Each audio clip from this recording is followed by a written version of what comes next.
Hi, what's going on, everybody? Oh man, I have not been live in a long time.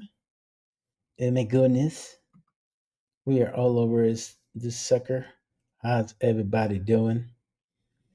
The reason why I'm coming on live is because Uncle Jim has the flu. So I decided I might as well go live my damn self.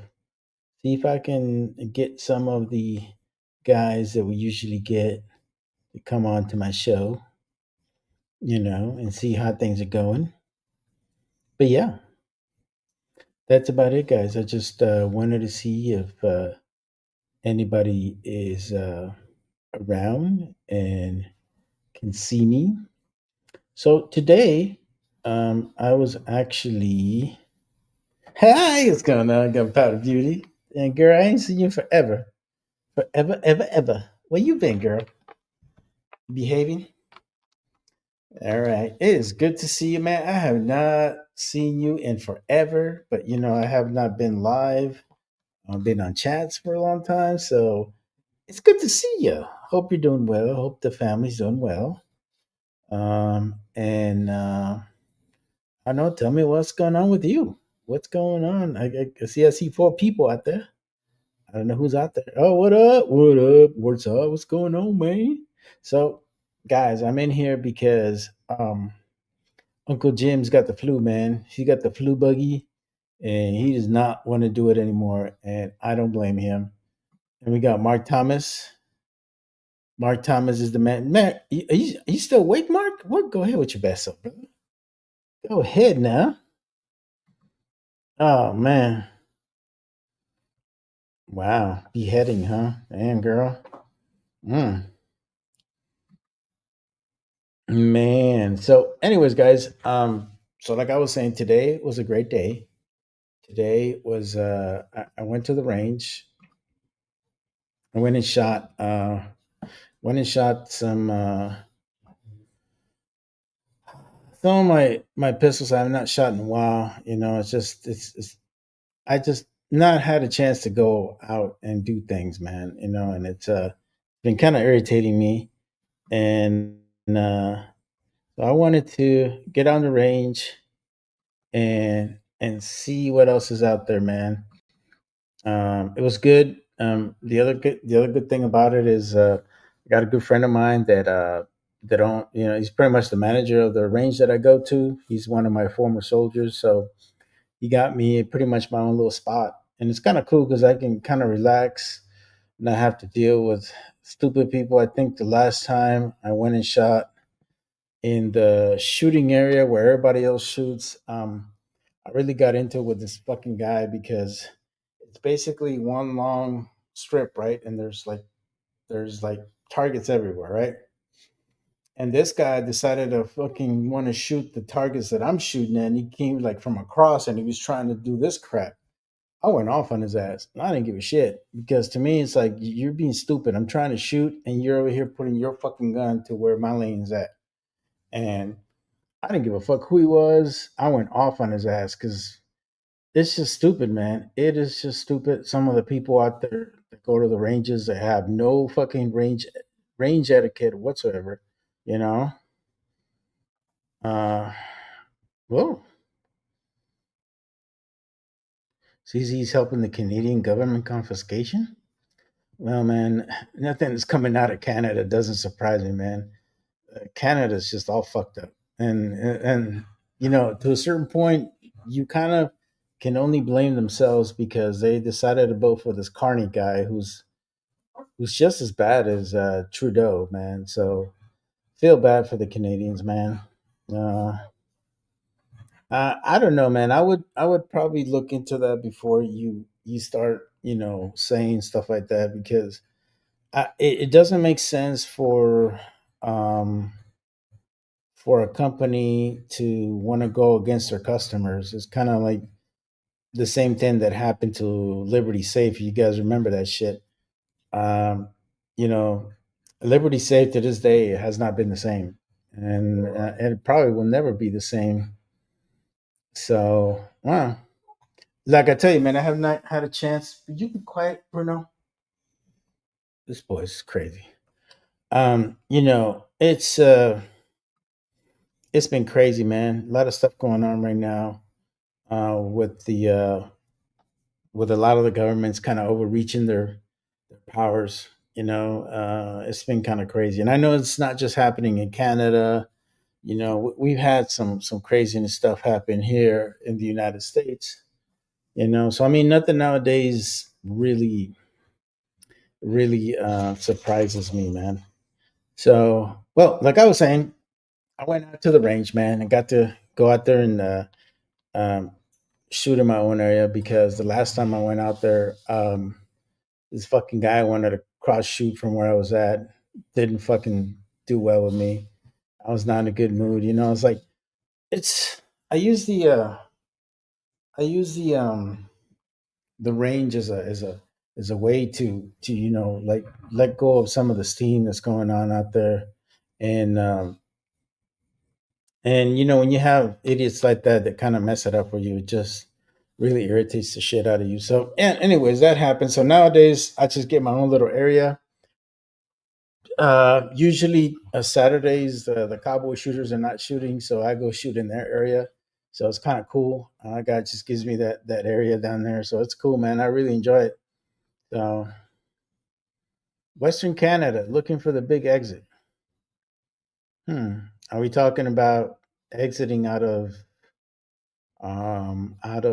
uh, Canada, or because I know for a fact that Alberta was talking about wanting to get away from Canada because they're not happy because they don't get most of the revenue that they pick up, even though they're the province that picks up most of the money for Canada. So, so I shot some 45. Um, I shot this new Springfield 1911 I got. There'll be coming a video soon about it.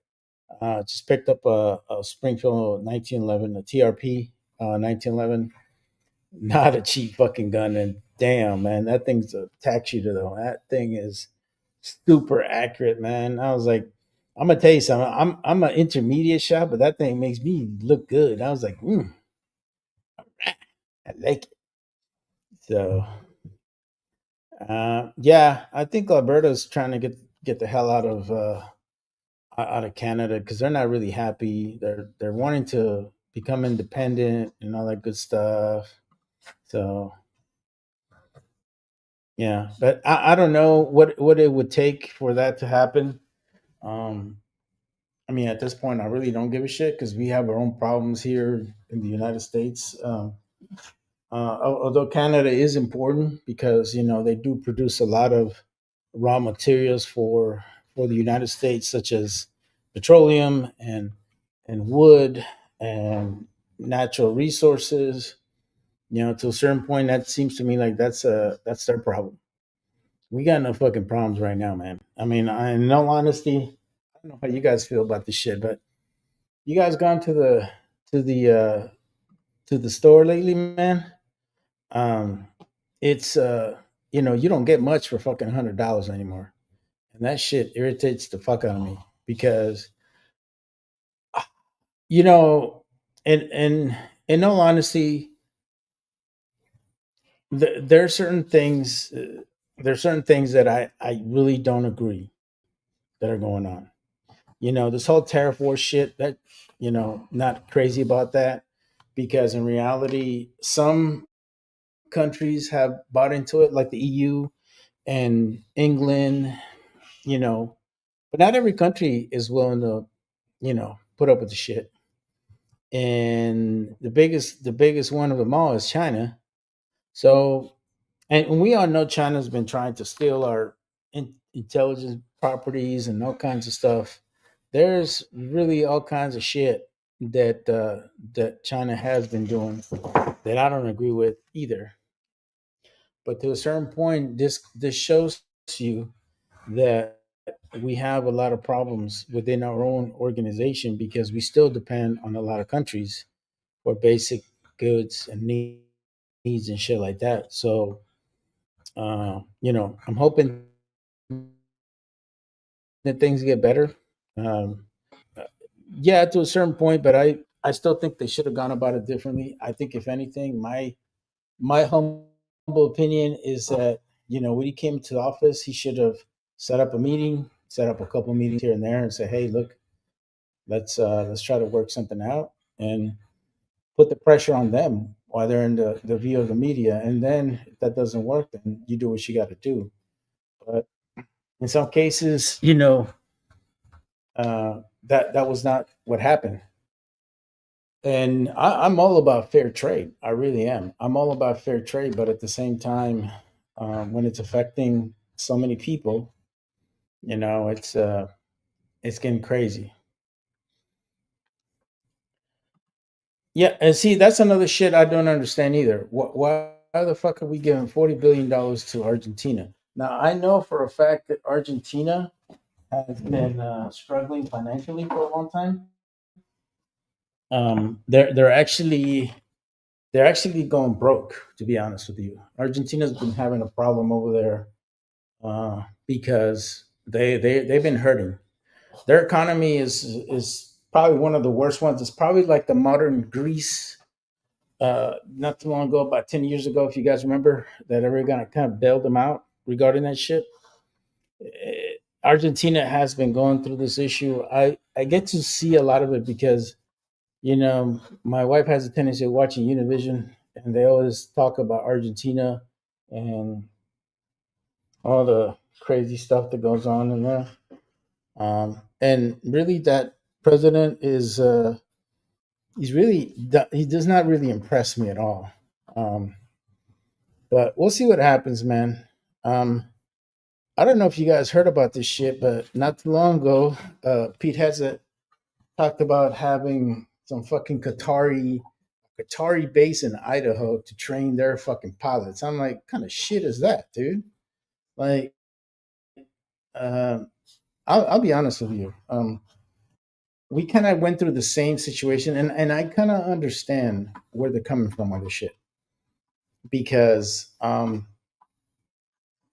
uh, the if you guys know the when President Trump went to do that Middle East treaty and all that, one of the stops that he did was in Qatar, and I know Qatar has spent some serious fucking money on AI and all the other bullshit. So I think they wanted something back in return. The Qataris bought they bought um I think they bought like 40 F-15 EXs. Those like the top of the line. Hey, stop biting that, fucking Bruno. Um and hold on, man, Bruno. This shit is not a fucking toy. What's wrong with you, boy? Oh my god, you this shit when I'm live. What the fuck is wrong with you? Give me this crap. My daughter decided to buy the scratch pad shit for him, and now because it has treats. Now he thinks every time something there's a fucking treat in there. Fucking dog. Anyways, hey, don't make so much noise. I'm live. But anyways, like I was saying, guys, the biggest issue that we got going on over there is the Qataris bought a lot of money. They spent a lot of money on our equipment, so now they want us to train them, which is it. It makes sense, We trained a lot of people before. I was part of the folks that trained the Saudis when they bought a shitload of M1 tanks, and we trained them in Fort Hood, Texas. In most cases, all we did was check the box. We pretty much showed them the basics of how to operate a tank, and like, where you go, get the fuck out of here, because we didn't like the Saudis. We didn't trust them for shit. We didn't have them doing anything outside the base. We kept an eye on their asses because we didn't trust those motherfuckers. Especially after we found out that Osama bin Laden's from fucking Saudi Arabia. Fuck that shit, you know. But yeah, it's kind of cool. You know, just a lot of crazy shit's going on lately, man. I'm really hoping that things will get better. I really do, because right now everything's stupid expensive. and things are not getting better, man. But yeah, I went to the range, shot my 1911, beautiful gun, shoots like a dream. I shot my CZ, my 75, and I shot my car CM9, my little compact. I'm not shot in a while, so I wanted to shoot it and really enjoyed that thing, man. Yeah, dude. 1911 is the way to go. I've um, always been a fan of older weapons, man. You know those proven type of weapons. You know, like the CZ 75s, the the 1911s, the Browning, the Browning High Point. Is it High Point? Yeah, something like that. The Beretta 92s, the those iconic type of guns that just been duplicated so many times and are just great guns, man. I'm kind of an old soul, man. I like not crazy about all this polymer wonder nonsense that was out there. Some of it is cool, some of it isn't cool. I'm not crazy about. I'm not crazy. Yeah, they're great guns, man. Great guns. I really enjoyed that little gun. I have not shot it in a while, so I took it out, shot about 500 rounds through it, no problems whatsoever. They didn't even have one malfunction. Um, so that means I'm getting better reloading. So, yeah, but the CF9 really enjoy that gun, man. It's a really good gun. I remember I bought that thing back in the day, and hey, give me that. What's wrong with you, fucking little kid? Here, play with that. Fucking Bruno. What? It's not for you to play with. Yeah, so CM9 is a really nice gun, man. I really enjoy those guns. I like the full size cars as well. You know, I've always loved that gun. It's probably one of the closest to a Glock, but I would say it's three times better. But that's just my humble opinion. Um, but yeah, and also just been reloading, getting back into it. I have a tendency of doing things a little different than most other people.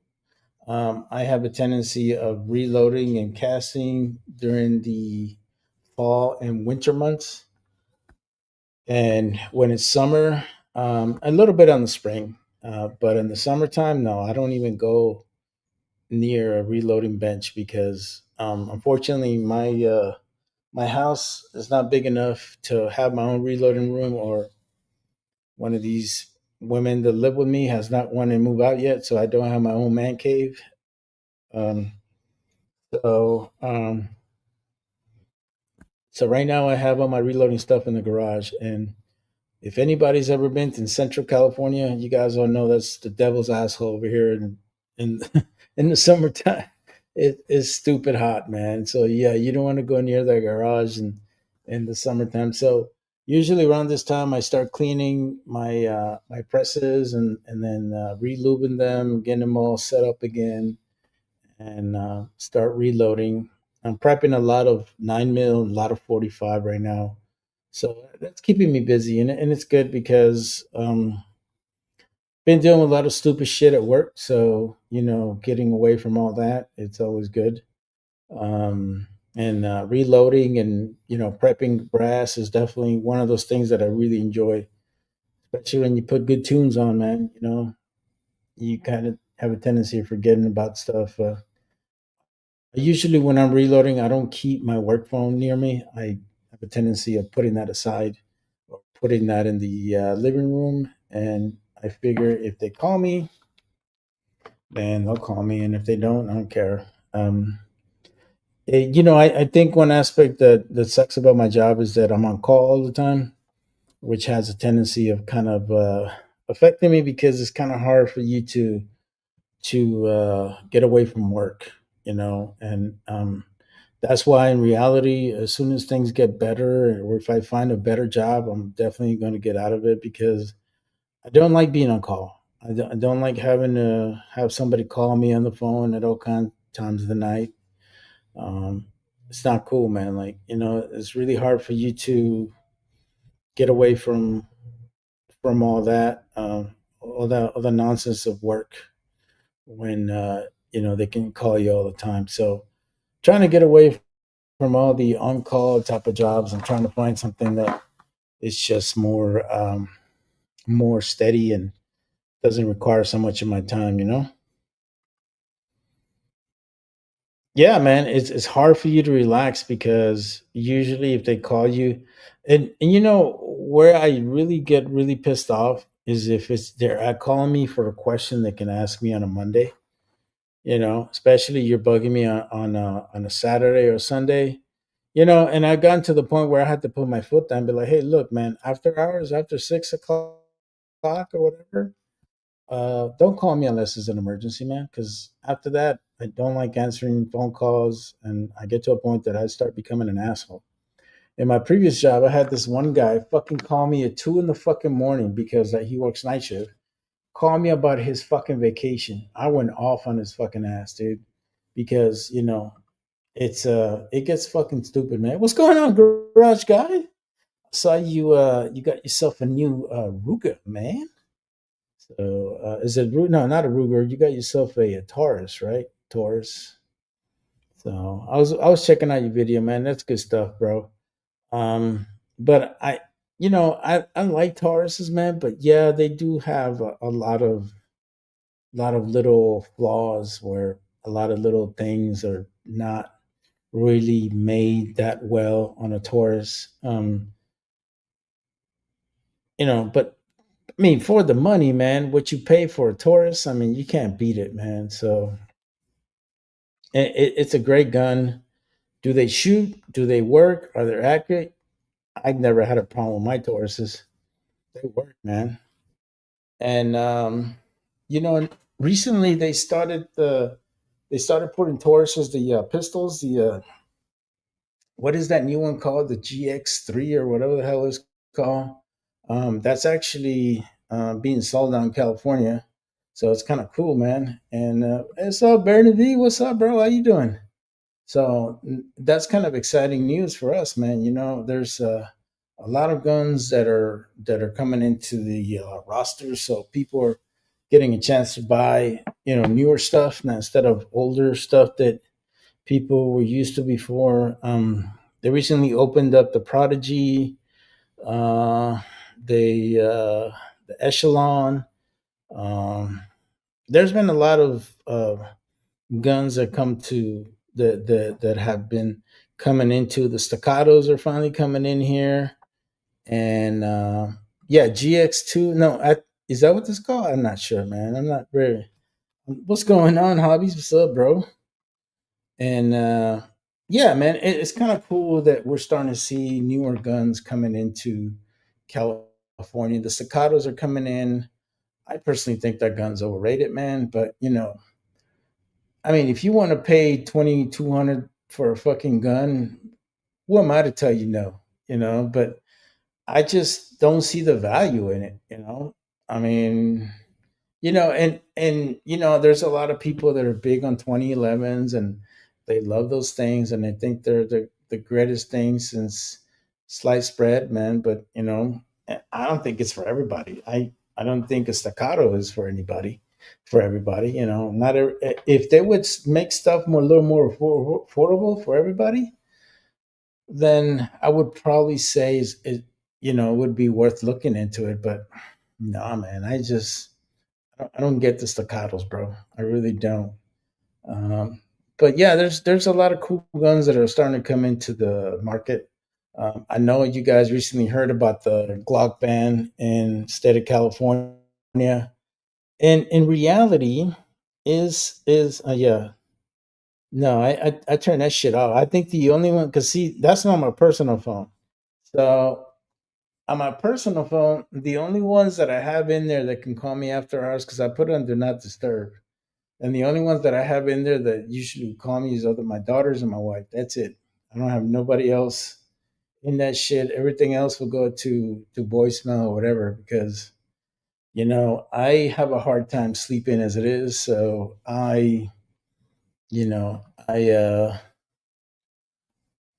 well, yeah. I mean, Glocks are Glocks are Glocks, bro. I mean, I don't know what to tell you, man. I mean, they're a good gun. Hold on a minute. Let me turn my fan on because it's hot.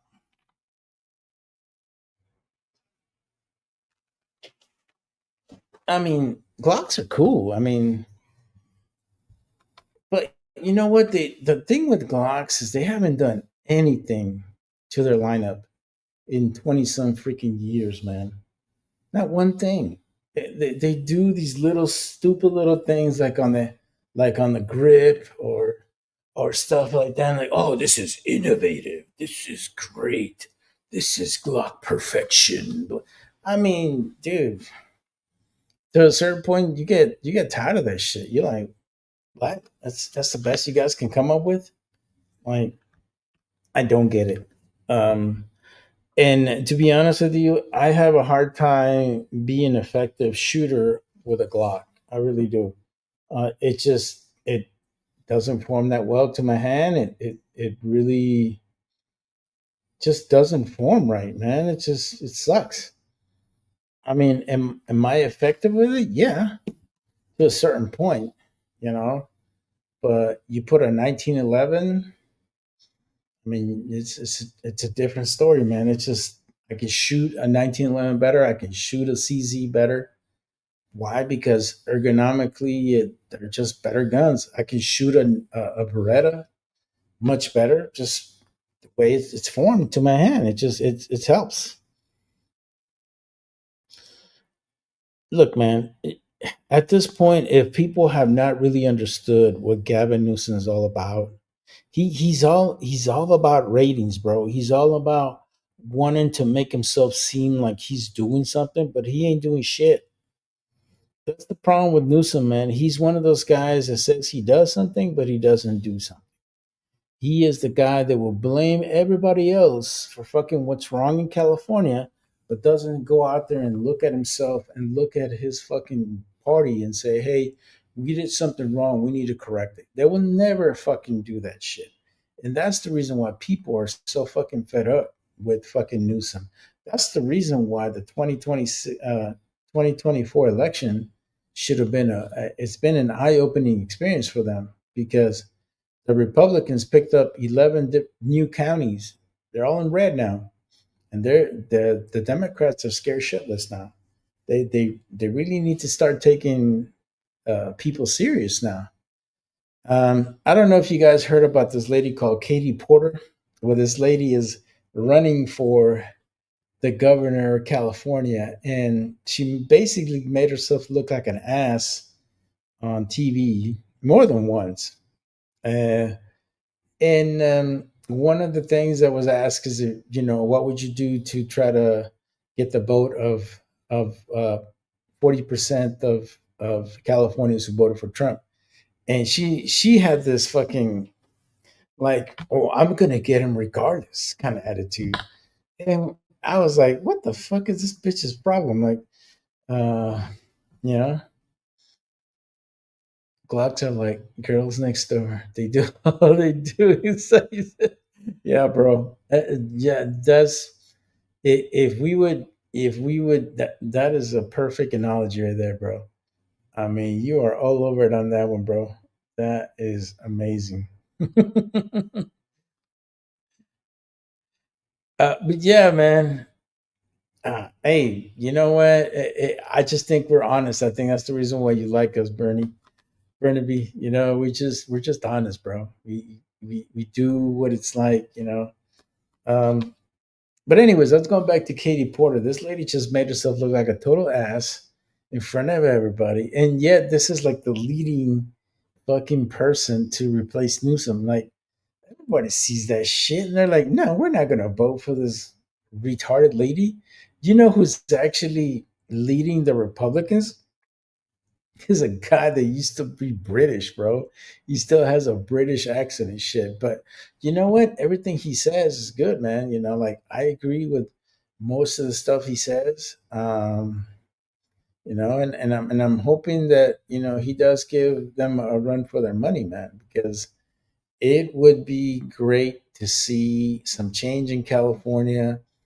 We definitely need to really stop taxing the shit out of people here, man. It is stupid crazy. And I know all of you guys are saying, well, why the hell do you live there, man? I'll be straight with you. If it wasn't for my significant other that loves this place and because her family lives here and blah, blah, blah, I would have been fucking gone a long time ago, bro. Guarantee you that shit. I would have been gone, man. I would have moved back to Texas or some fucking red state because I it's this place is tolerable because this county is red. That's really all it is. If I lived in a blue county, I'm telling you, man, I will be going fucking nuts, and I'd probably be like fucking.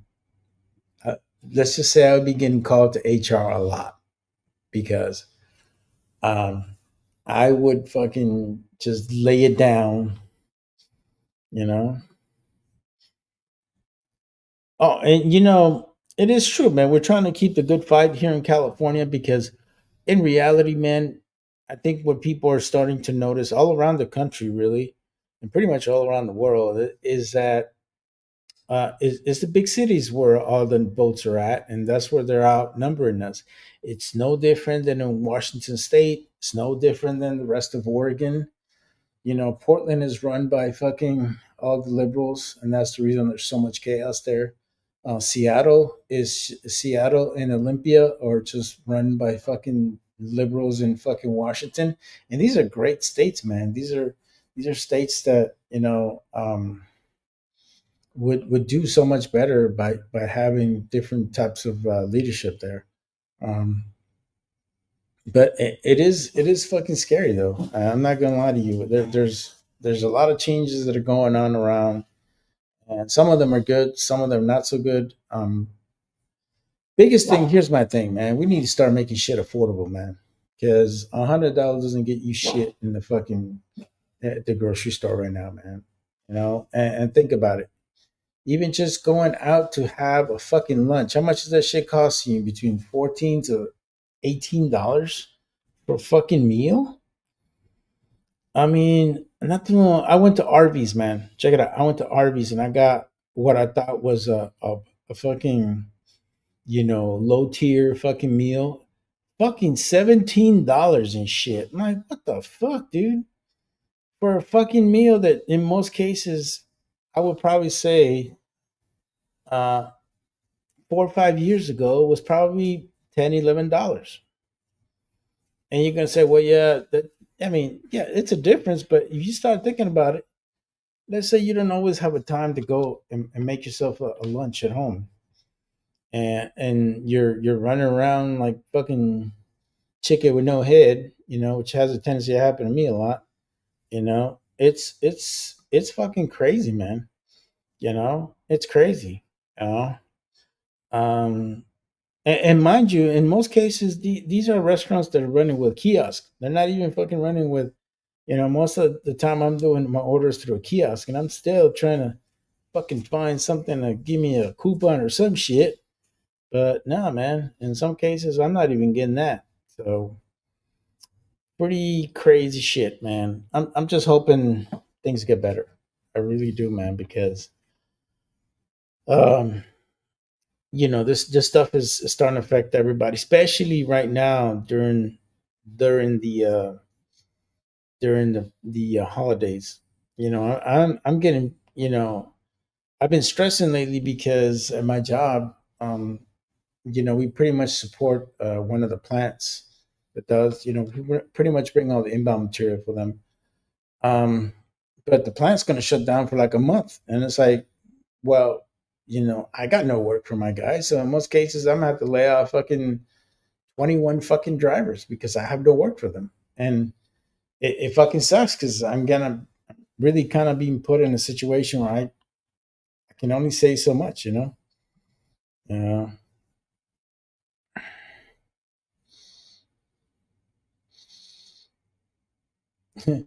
yeah, yeah, no shit, bro. Registering your fucking fireplace. What kind of bullshit is that, bro? And here's my thing: like, if you live on the coast, bro, the whole thing about air pollution really doesn't affect you there. You know, in most cases, if anybody's ever lived on any ocean coast area, the winds are always fucking going. It's not like you have a pollution fucking area in the coast, man. It's crazy, man. What's going on, my boy?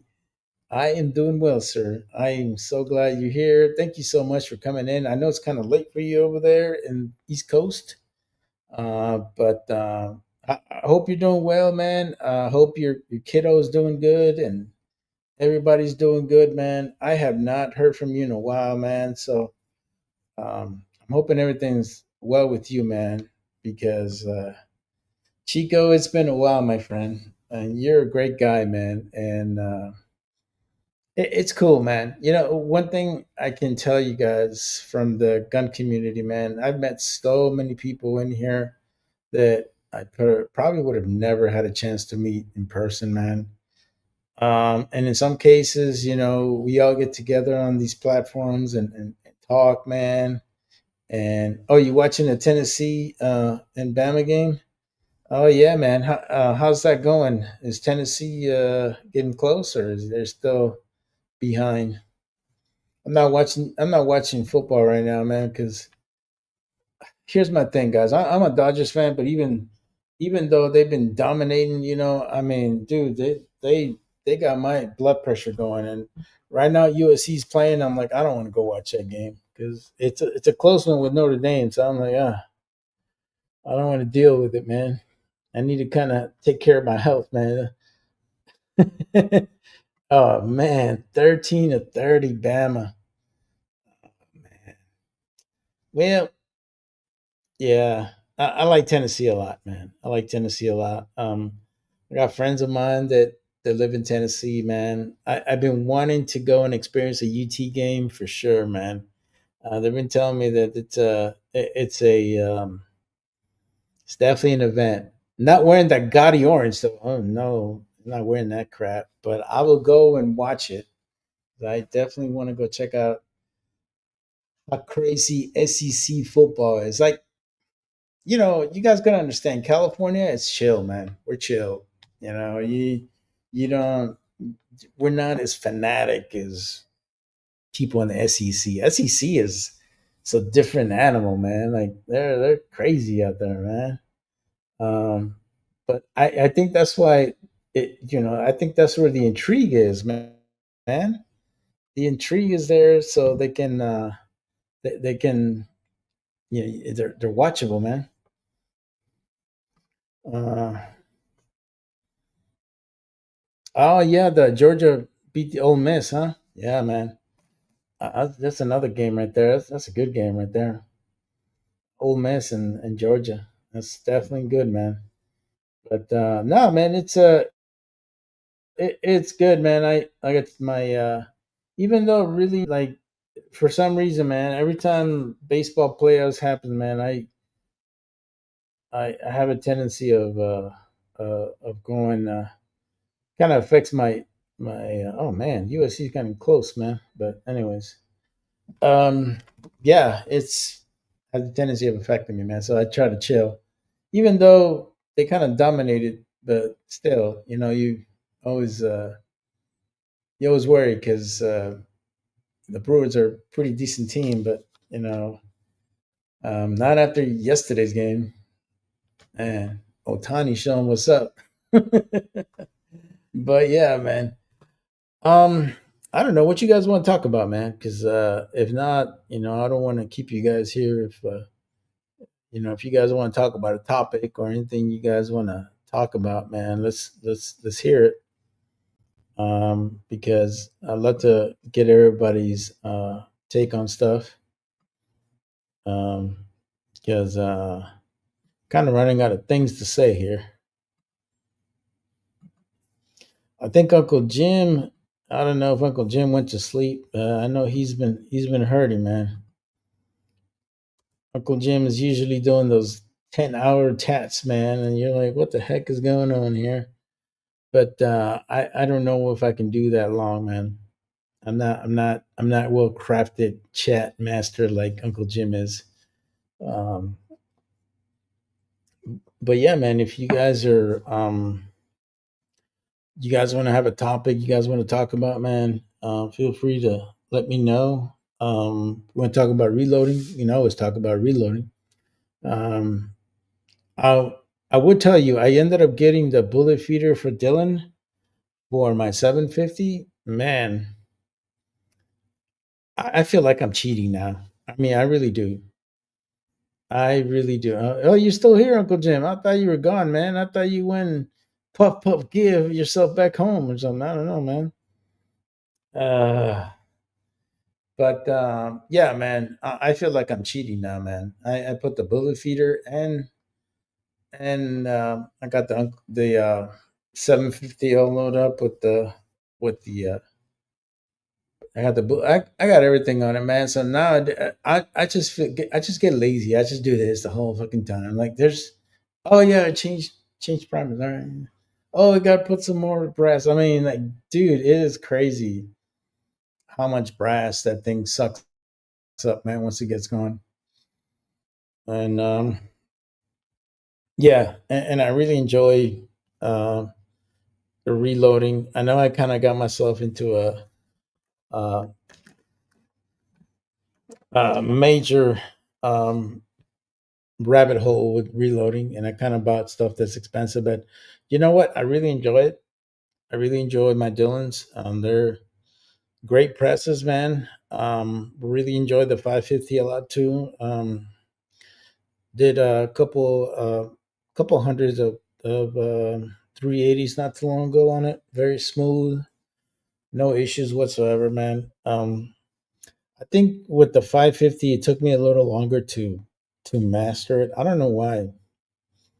Usually that's the easiest press to master, but for me, I found the 750 easier. I don't know why, but yeah, I really enjoy it, man. I really enjoy the reloading aspect of it, and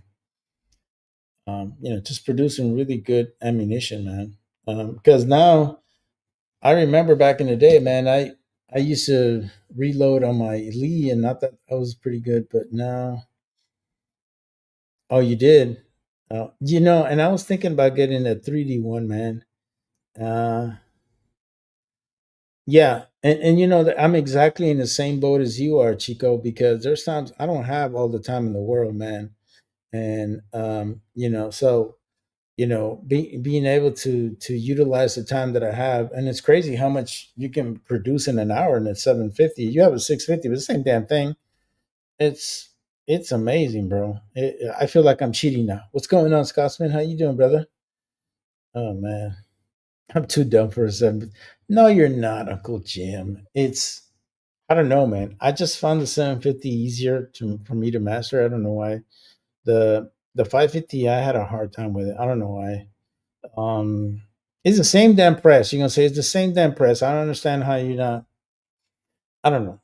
The 550 was to me a little. I guess it needs a little more tinkering. I don't know if I'm saying that right, but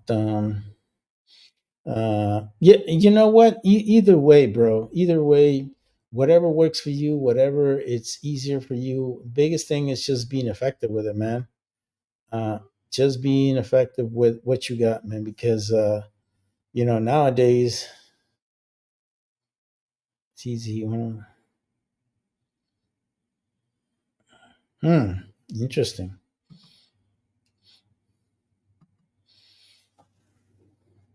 Yeah, it's just exactly. You have the telephone thing. I have the other one, and it's yeah. I get it, Uncle Jim. Like I said, like I said, I don't know why the 550 was harder for me. But I love the press now. I mean, I'm really effective with it now, and I've gotten really, really good with it. But I'm gonna tell you something. That I still have a lot of love for that Lee Turd press, man. That's still one of my go-to presses. I still love it. I still love that press. I will never get rid of it because I still always find something to do with it. Like sometimes I do 38 in there, or sometimes I've done 223 in it, and it's good. I really like it. So, oh yeah, no, seriously, bro. I mean, yeah, and it's amazing how good those damn presses are, man. I thought it was just a bunch of baloney, man. But man, once you get on that blue fucking Kool Aid, man, it's hard to get out of it. I'm telling you, man, and it's a good thing, man. Yeah, man. The hell? All you want to do is push a button? What kind of shit is that? There's no fucking fun in that shit. I mean, seriously, bro. I mean, I see those things, but I mean, like, it's like a commercial fucking type of thing, bro. Like, there's no fun in that shit. I mean, I don't know. Everybody's different, you know? Yeah. Yeah, man. That Lee Turb press is still my favorite, man. And I still use my Lee Challenger press. I use that mostly for like when I'm doing rifle, like when I'm doing tests, like test loads for the rifle. I have a tendency of doing it on a single press. I just take my time with it and really enjoy it. Yeah, man, I use all my presses. It's really cool. Really enjoy them. They and it's true. And it's true. And I think that's the reason why it messed me up. And I'm gonna tell you the reason why it messed me up, because if you guys notice on a turret press, sometimes you can just do the half turn and it'll move, right? And I had these bad habits that I ended up getting from the turret press into the 550. And of course, the 550 is like you got to pull all the way up, all the way down. You can't really miss any step on it, because if not, it messes up everything. And that's what I think took me the longest to kind of master on a Dylan, because on a Dylan you have to do you know, the whole enchilada thing, because if not, then it's not going to work properly for you. Yeah, yeah, you can't do no short stroke on a Dylan. No, no, yeah, that's true, man. And yeah, and it's kind of interesting how Chico went straight into the 650, man. But I think what also helped you is that you're mechanically inclined. I mean, you're a mechanic. That's what you do for a living. So thinking I might have helped you a little longer with understanding that. But yeah, man, Dylans are great presses, man. I would always encourage people that if they get to a point in their life where they feel like they need to produce as much as they can with what they got, the time they got, get yourself a Dylan, man. You get to go. But it's not a cheap press. Not a cheap press at all, man. It shit hurts every time you you put buy. Like fuck, that shit hurt. But yeah, yeah. No, it is cool, man. And I'm gonna tell you the reason why I still keep my lead presses is because there's times I just need to do a couple test loads. I don't need to get the whole shebang on the 550 or and pretty much the 750. I just keep that 9 millimeter because I was say 90% of my guns are 9 millimeter. So I mass produce 9 millimeter just on the 750, and the other stuff I just do it on the other presses, and it's kind of cool. But I do like the lead because it's easy. It's easy to set up. Once you have everything set up on those the die disc or whatever they're called, you're set, man.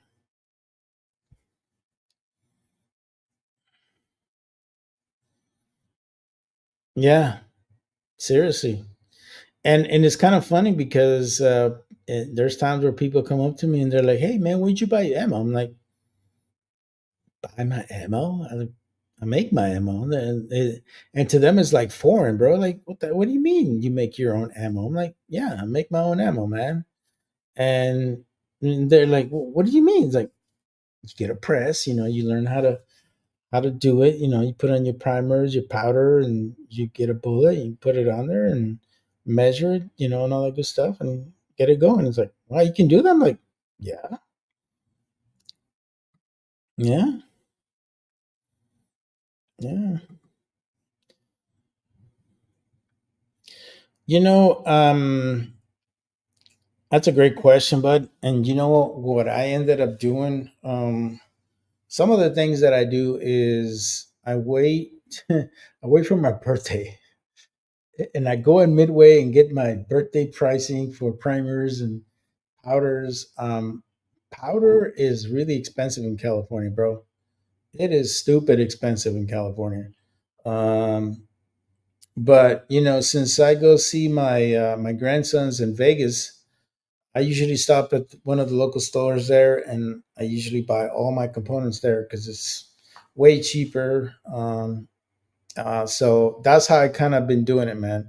And I think a lot of people that if they live kind of neighboring state, and they're not having to pay the ridiculous prices like they have in California, they usually do it. Um, that's what I do. I mean, but last time I had to like I still have primers. Like when I bought my primers, they had them on sale, and I bought a buttload of them, man. And I think I've barely gone through like half of them. So, and I still have a lot of powder. And also the last time I went out there, I went to see West Covina, and he gave me a bunch of powder too. I feel bad because like if you guys some of you guys have met West Covina. West Covina is the most giving guy ever, man. Like that guy will give you the shirt off his back. That's just the way that dude is. And I was like, I feel bad. I'm like, dude, stop, man. You know, like I'm good, man. Thank you, but you know, yeah, he's cool, man. Uh, yeah, and that is very true, man. I just I really think that you know, even though technically factory ammo is still pretty reasonable, you know, I like to know that I make my own ammo. I know what kind of load I have on there. I know what type of feet per second I'm trying to get out of every round.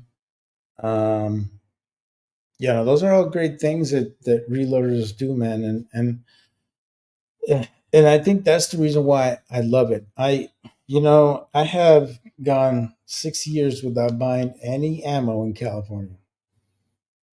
And if you guys know the reason why, is because of all the nonsense they got going on here, where they want to do a freaking background check just to buy ammo and all that crap. I was like, nope, I'm not buying no ammo in California. And I am so happy that I never did, you know? Yeah, man. Pat the cat. Pat is Pat is a good dude, man. Yeah. But that's the reason why I don't really like visiting him because that dude just gives you all kinds of stuff, man. And the thing about it is he goes to Vegas too because he has a house in Vegas. So he's like me, you know, we go to Vegas, we stop at the gun stores over there, and yeah, we're paying less money than we would pay in California. Um, so um, is that what you're paying right now in Utah? 55? Um, because that's not a bad price at all. Really good price actually. For 1,000, pretty good. But yeah, man. Another thing I kind of noticed with Midway is that there are certain primers that you can use your birthday discount, and that's when I take advantage, man. You can use that birthday discount on Midway all day long, man. Oh, look at that. Nice. Yeah. Utah's kind of cool. As a matter of fact, I was last week I was in St. George, Uncle Jim. Yeah, we went to one of the pumpkin patches over there. Really nice, man. St. George is beautiful, man. We got really big houses over there.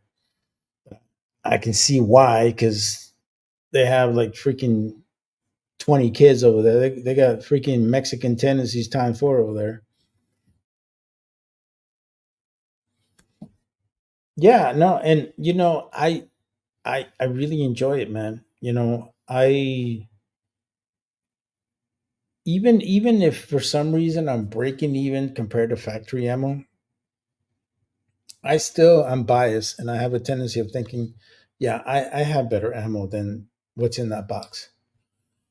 And being able to really, yeah, it's a golf community. That's true, man. There are definitely some golfers over there. Yeah, beautiful, beautiful state, man. I've always loved Utah. I've always uh, enjoyed going there. I used to go there a lot. Um, we used to do some schools with the Utah National Guard over there.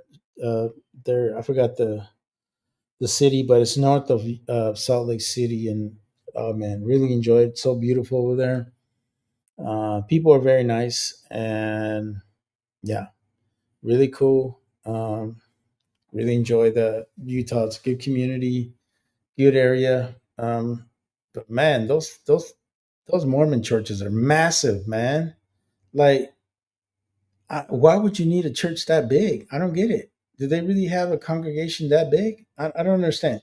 Explain that to me, Uncle Jim, because I'm still trying to understand how Mormons do things over there. Because those churches are massive and they're everywhere, man. Like it seems to me like every half a mile you have a big old church everywhere, like the Mormon churches. And I'm like, man, do they really need that many churches? Uh, well, of course, all the big cities are always going to suck, man, because they have all these liberal fuckers in there. That's why. Yeah, but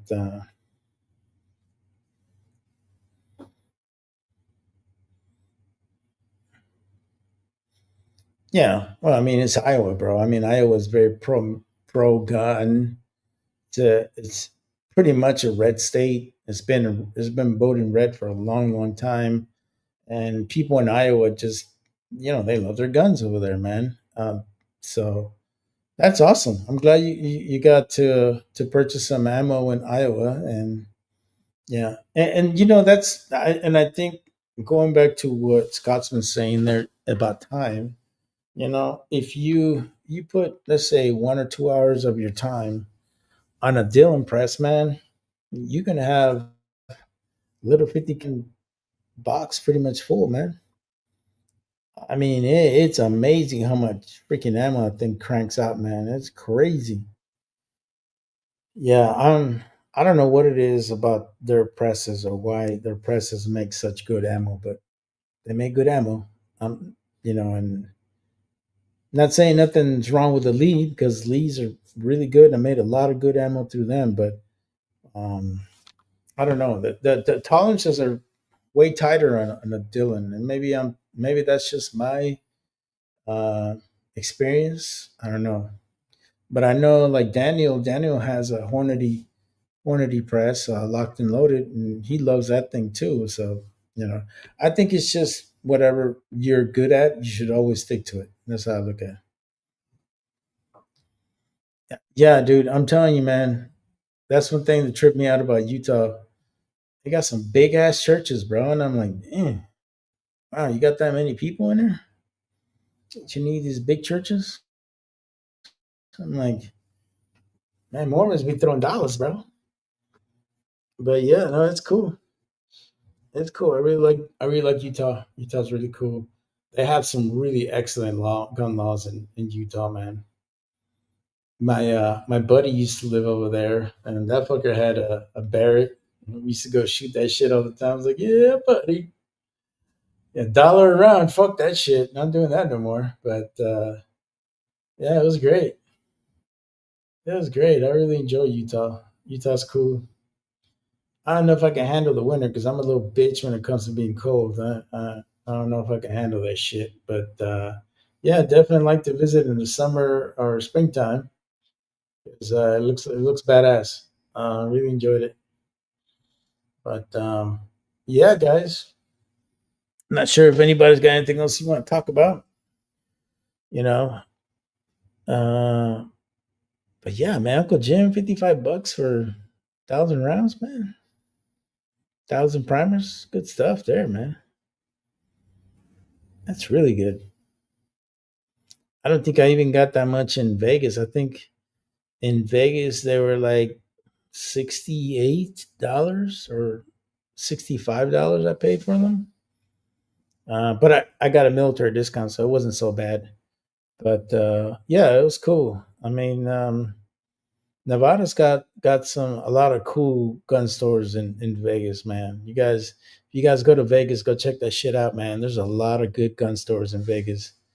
Um, and they got that one fucking range over there where you can shoot pretty much everything under the sun. If you ever wanted to shoot a Tommy gun, they got a Tommy gun there. You go shoot that shit. But their prices are a little ridiculous. I find that to be a little overkill. I think it's called Shooting Las Vegas or some shit like that. But really enjoyed it, man.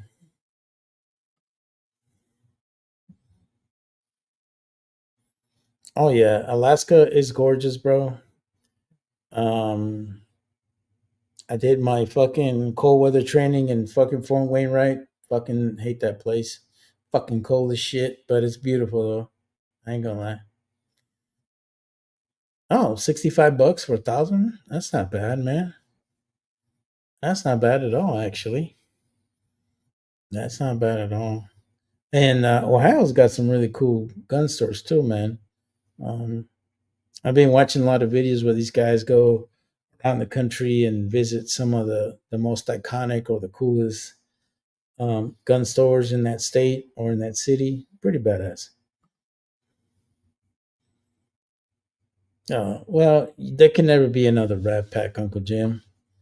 I mean, seriously, as much as we would like it, that's a once in a lifetime type of entertainers, man. You'll never see that kind of stuff again. But it would be nice. I ain't gonna lie to you. I just don't think there's people that are as charismatic as Frank Sinatra or or the other guys that were part of the Rat Pack. I just nowadays I don't think I could see anybody having that kind of charisma.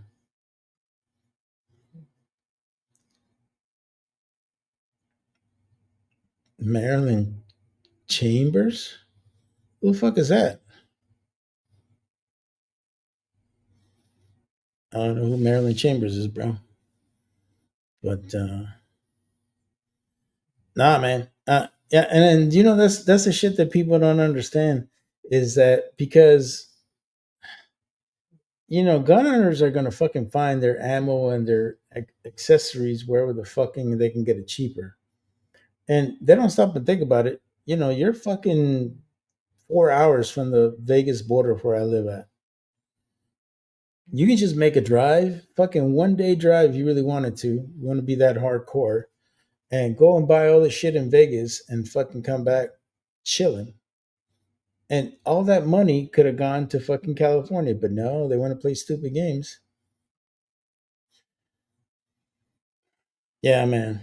Sammy Davis is badass, bro.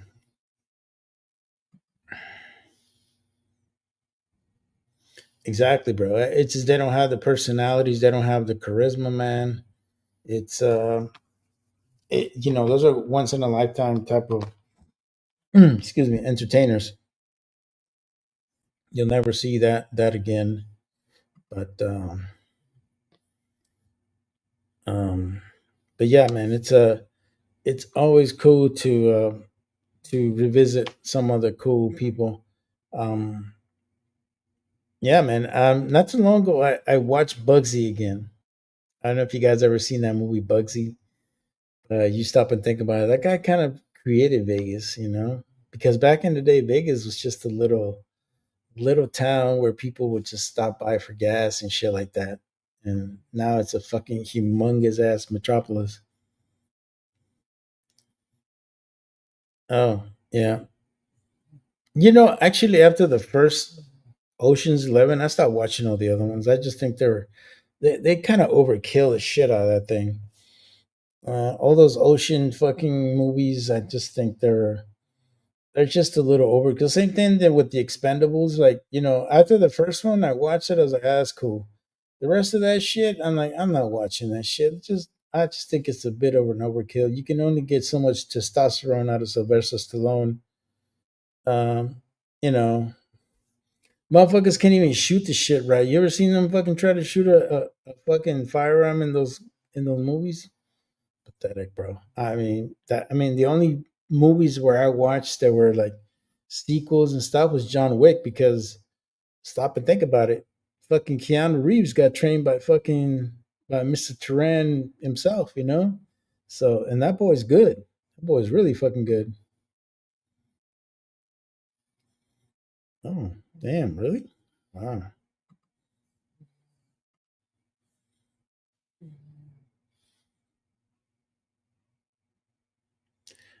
That's a that's a that's a very interesting question, sir. I'll be honest with you guys. Leaving the military was probably one of the toughest things because you got to understand that in the military, it's a very structured base, right? You know, you're told when to get up, when to do what you got to do, and it's very structured. In most cases, most of us are doing what it would take most people a whole day. We usually have it done by 8 a.m. Um, and going into the civilian sector, it was hard, man. It was really, really hard. One because I retired during COVID, so it was really sad for me not to say goodbye to my soldiers. That's something that to this day still bugs me. Um, but I also found that the civilian world is very pussy like. I don't know what else to say to you, brother. But the world in the civilian world, there's no sense of urgency. There's all about me, fuck you. There's nothing about teamwork in that shit. There's nothing about let's work together to get this shit done. It's all about how you make yourself look good in front of everybody else. And the perfect example to me is LinkedIn. Like I hate LinkedIn because everybody only talks about what they did. They never talk about the team. They never talk about, how they were able to help the team succeed. It's all about fucking them. And civilians are all about fuck everybody else, look what I did. It's all about what my needs are over what's the, the needs of the team and how we can better improve ourselves. So it's taken me a long time to really get past my military mentality, man. Even to this day, I still struggle with it because there's times where I see some of my colleagues and they bitch and complain about stupid shit, and sometimes it's like very mundane, little stupid shit that we got to do, and they make a big fucking deal about it. And when they get it done, they're like, "Oh my god, I'm the fucking greatest." I'm like, "Bitch, it's your fucking job. Shut the fuck up." You know. It's very hard, bro. The adjustment is super hard. I honestly think that the military does a horrible job of fucking getting career service members, adjusted or teaching them really, really well on what they need to expect when they get into the civilian workforce. A lot of people do not adjust, especially to the corporate world. Corporate world is just it's so politically correct. It's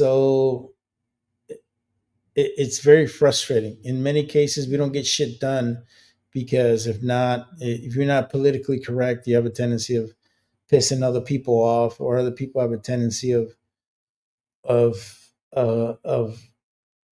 trying to take credit for what you did. It's really sad, man. It really is. I find civilian world very fucking very cruel, and in many cases very pussified. I don't know what else to say to you, brother. I'm sorry, but that's just the way I look at it. And in many cases, you kind of have to like either keep your mouth shut, not really say what you want to say, because I'll be honest with you, I pretty much got out of got out of well, it's my boy right here. Um, I pretty much quit four fucking jobs because of that shit, bro. Because it got to a point that I was either gonna fucking hurt somebody or go to fucking prison or go to jail because I was gonna hurt somebody. And yeah, it was fucking nuts, man. So go ahead, Scotsman. What's up, bro? What's I up, had to, buddy? How you had doing? to, had to jump in because I heard you talking about how everyone's out for themselves in business and everything else today, and I can Mhm. attest to that big time. Oh You yeah, know, yeah, I dude. spent It's I spent it's most of my life in management, and in the job I'm in now, I get asked all the time to step up and do this and do that, and I won't do it. And my boss always asks me why. And yeah. I tell them to look around. And when I tell them to look around, I tell them to look around on purpose because I see it all the time where people up front in the offices get all these other people on the floor to come out and do this stuff and all the rest of it, and then they claim all the credit. Oh And yeah, people on the and they'll floor make you look don't like get any shit. recognition. So why should I step up and do all this extra shit for Mhm. what, for them? Yeah, no, I'm good. Yeah, exactly, bro. And it gets to a point that you're like, well, why am I doing this bullshit? Yeah, no, I've told my boss before. I'm like, dude, I come in, I do my job, and I go home. Never missed a day, never been late. So that's all you can ask from me. I'm not doing anything else. I'm not going above and beyond for anybody. Yeah.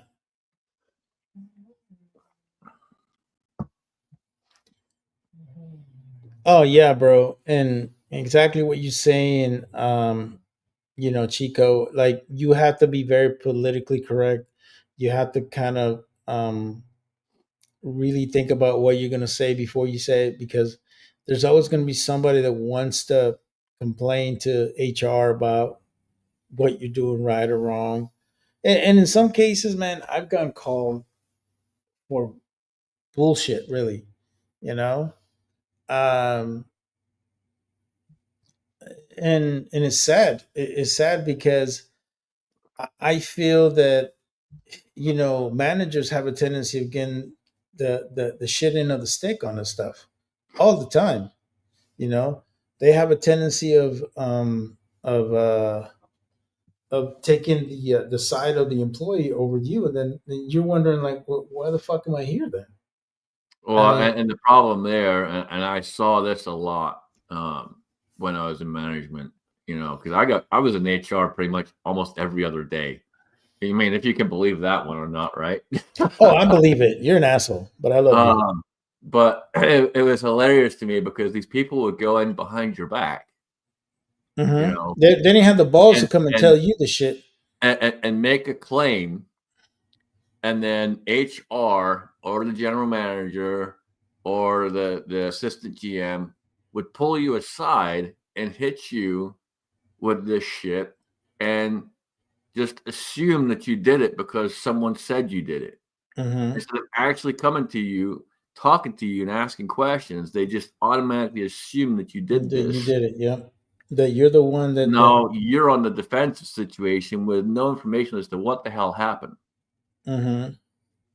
No, and And I then used, and then you can't retaliate. Like you can't go and confront the person and be like, "Hey, I mean, if you had a oh problem, no, you could come no, no, you it, can't fucking do that shit." You know, it and was it always cracked me up, especially like when I lived in Georgia. I was in HR pretty much daily in Georgia, um, because they didn't know that. Well, first off, the lady that ran HR had no business being in HR. Absolute fucking moron. Um, most of them are, bro. Most of them are. oh, I mean, she had no clue what she was doing. I mean, she was just reading off the book and hoping that she was right, and she was wrong 9 times out of 10. Yeah. Um, but yeah, I was in there pretty much almost daily, and she was always trying to get me in trouble for whatever fucking reason. I don't know. She was Mm-hmm. one of those that didn't like seeing men in charge. And yeah, man, it was crazy to me, dude, because I would have to go in and try and explain myself. And at one point, I just said I had enough and pretty much told her to go fuck herself. And Yeah. she's just kind of sitting there going, "You So can't do that." And I'm like, "Yeah, I can." It's Freedom So of here, speech. I can say whatever the fuck I want. yeah. So here's a thing that I would tell you, Chico, and this is something I've learned, man. Have a witness. Whenever you speak to any fucking employee about anything that's personal actions or anything like that, or if you have a witness, bro. If you have a lead, have somebody there with you, because it has a tendency of coming back on you, because then it's really your word against them. You know what I'm saying? Especially if you're having a conversation with that person that accused you. Always have someone else with you for Yeah, sure. have somebody Um, there with you. Start getting in the habit of doing that. What I do, man, is I create a log about everything, bro. I mean, every and time I it have a doesn't. conversation, I have a log, and I make sure I put the time, date, and everything, what we talked about, all that stuff. Because one thing I've learned out of all this is that I need to cover my ass, and if I know how to cover my ass, then they really can't fuck with me. That's it. And the big thing there is even if you're just giving them direction on something, have someone Hmm. there with you as a witness, man, so they can't Yeah. claim you said this, that, the other. Um, One of the worst ones I had over the years was when I first moved to Georgia for that promotion.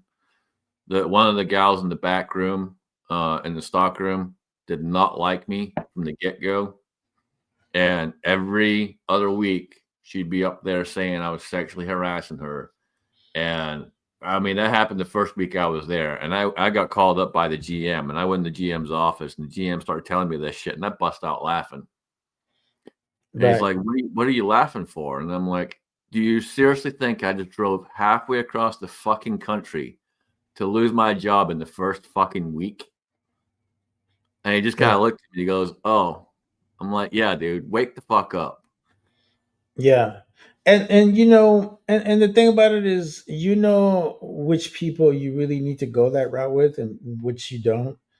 There are some people that are pretty good about, taking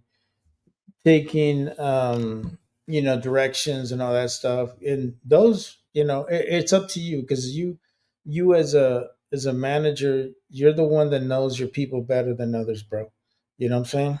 Oh, yeah, that's it, man. The best thing you can do as a manager or a supervisor or any kind of leadership position is learn the best traits of the people you have and build upon those.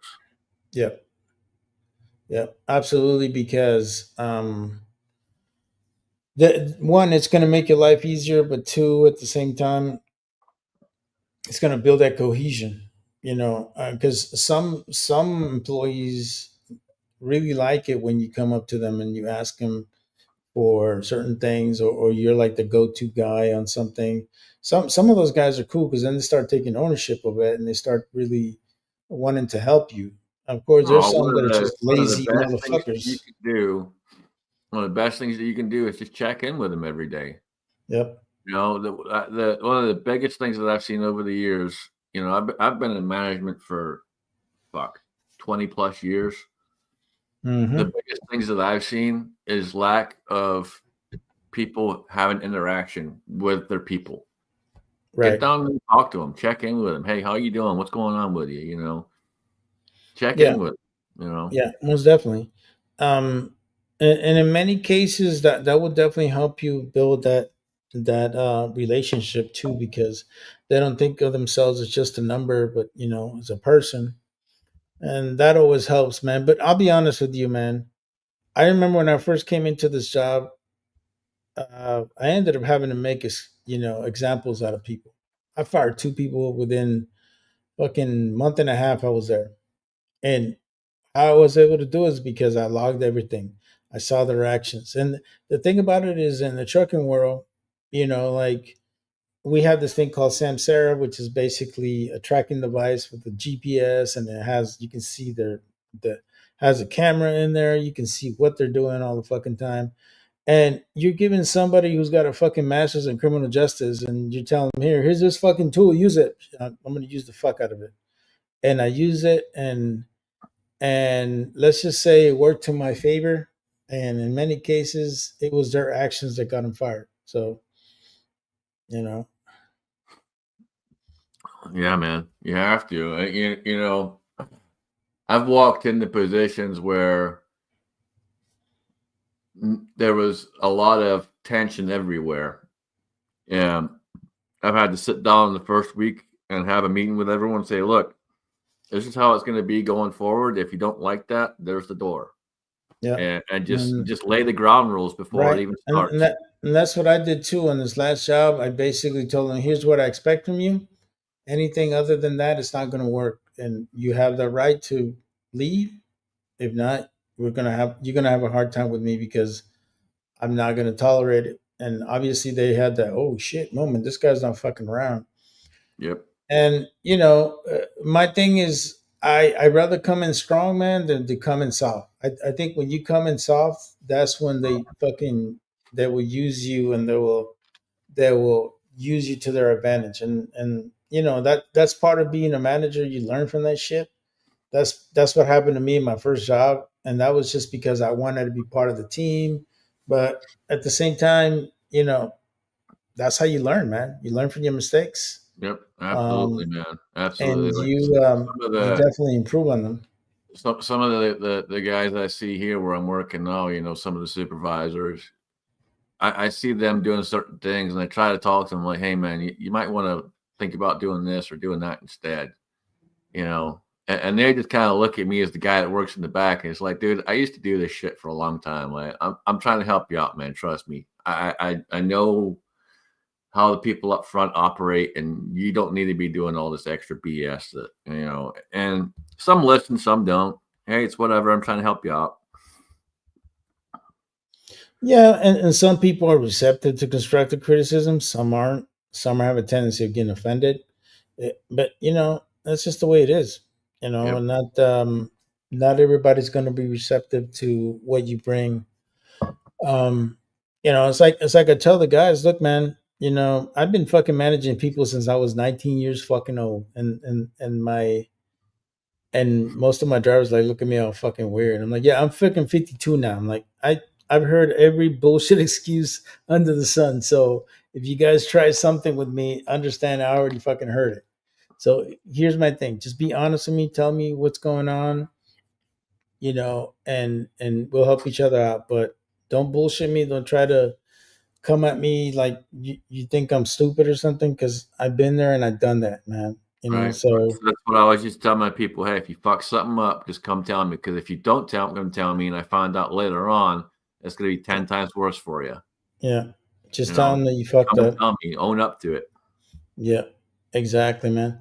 And I think the hardest thing in this world is managing other people, because you're managing different personalities. You're managing people's thought process are different. Um, and unfortunately, there's always one moron in the group.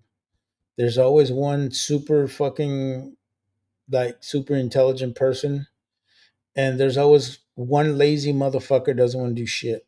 You Yeah, know, I and you'll never. you'll figure it out pretty quick, so long as you take the time and talk to the people and walk Yeah, around and looking yeah. at what they're doing. You'll figure it out pretty fast. But Um, one thing I would tell you, Chico, is log everything, bro. Every time you speak to an employee about anything, log it in your computer.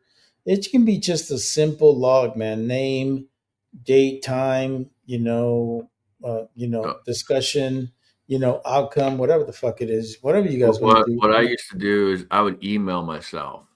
So had this discussion with such and such on this day. This is what we talked about, and then email it to myself. That way, I Yeah, had proof that it was done on that day. yeah, exactly. And everybody has their own way of doing things. You just got to find what best works for you, man. Because yeah, man, managing people fucking sucks, dude. And it sucks that you're having to deal with HR right now and having to deal with all that bullshit. But just understand that HR, they don't work for you. They work for the company. They work Right? for the They're not your they, friend, man. they're not your fucking friend. You need to be very careful what you fucking tell these guys, because they can use that shit against you. HR is not your fucking friend, bro. And most people that've been around, they know this shit. Even HRs will tell you, "I'm not your friend. My job is to protect the company, and that's their job." So When they try to sit there and tell you that, workers' comp, that's there for you, that's there to protect you. That's not there to protect you. That's there to protect them. Yep, That's exactly. covering their ass and nothing else. Yeah, yeah. I have a tendency of having a um, very short and quick conversations with HR. I don't really like dealing with them, and they know that because every time I call them, it's usually 3 minute fucking call. All right, I'll get rid of it. I'll take care of this. Right, bye. And they know I don't like them, and I don't give a shit really. I'm like, you know, because I know enough about HR now that it really has opened up my eyes to see how people really are, man. There's a lot of fucking mischievous motherfuckers out there, and it sucks. Yeah, I agree 100%. And it's funny for me when I was dealing with them a lot. I was working with guns. That's These even things worse, kill bro. people. So it's not I'm not just organizing the shelves and shit like that. So I had to try to get that point across to them all the time. Like, I'm not playing with toys here. I'm playing with shit that kill people. So yeah, we're not doing this. We're not having this conversation. You're a fucking idiot. I'm gonna go back to doing my job.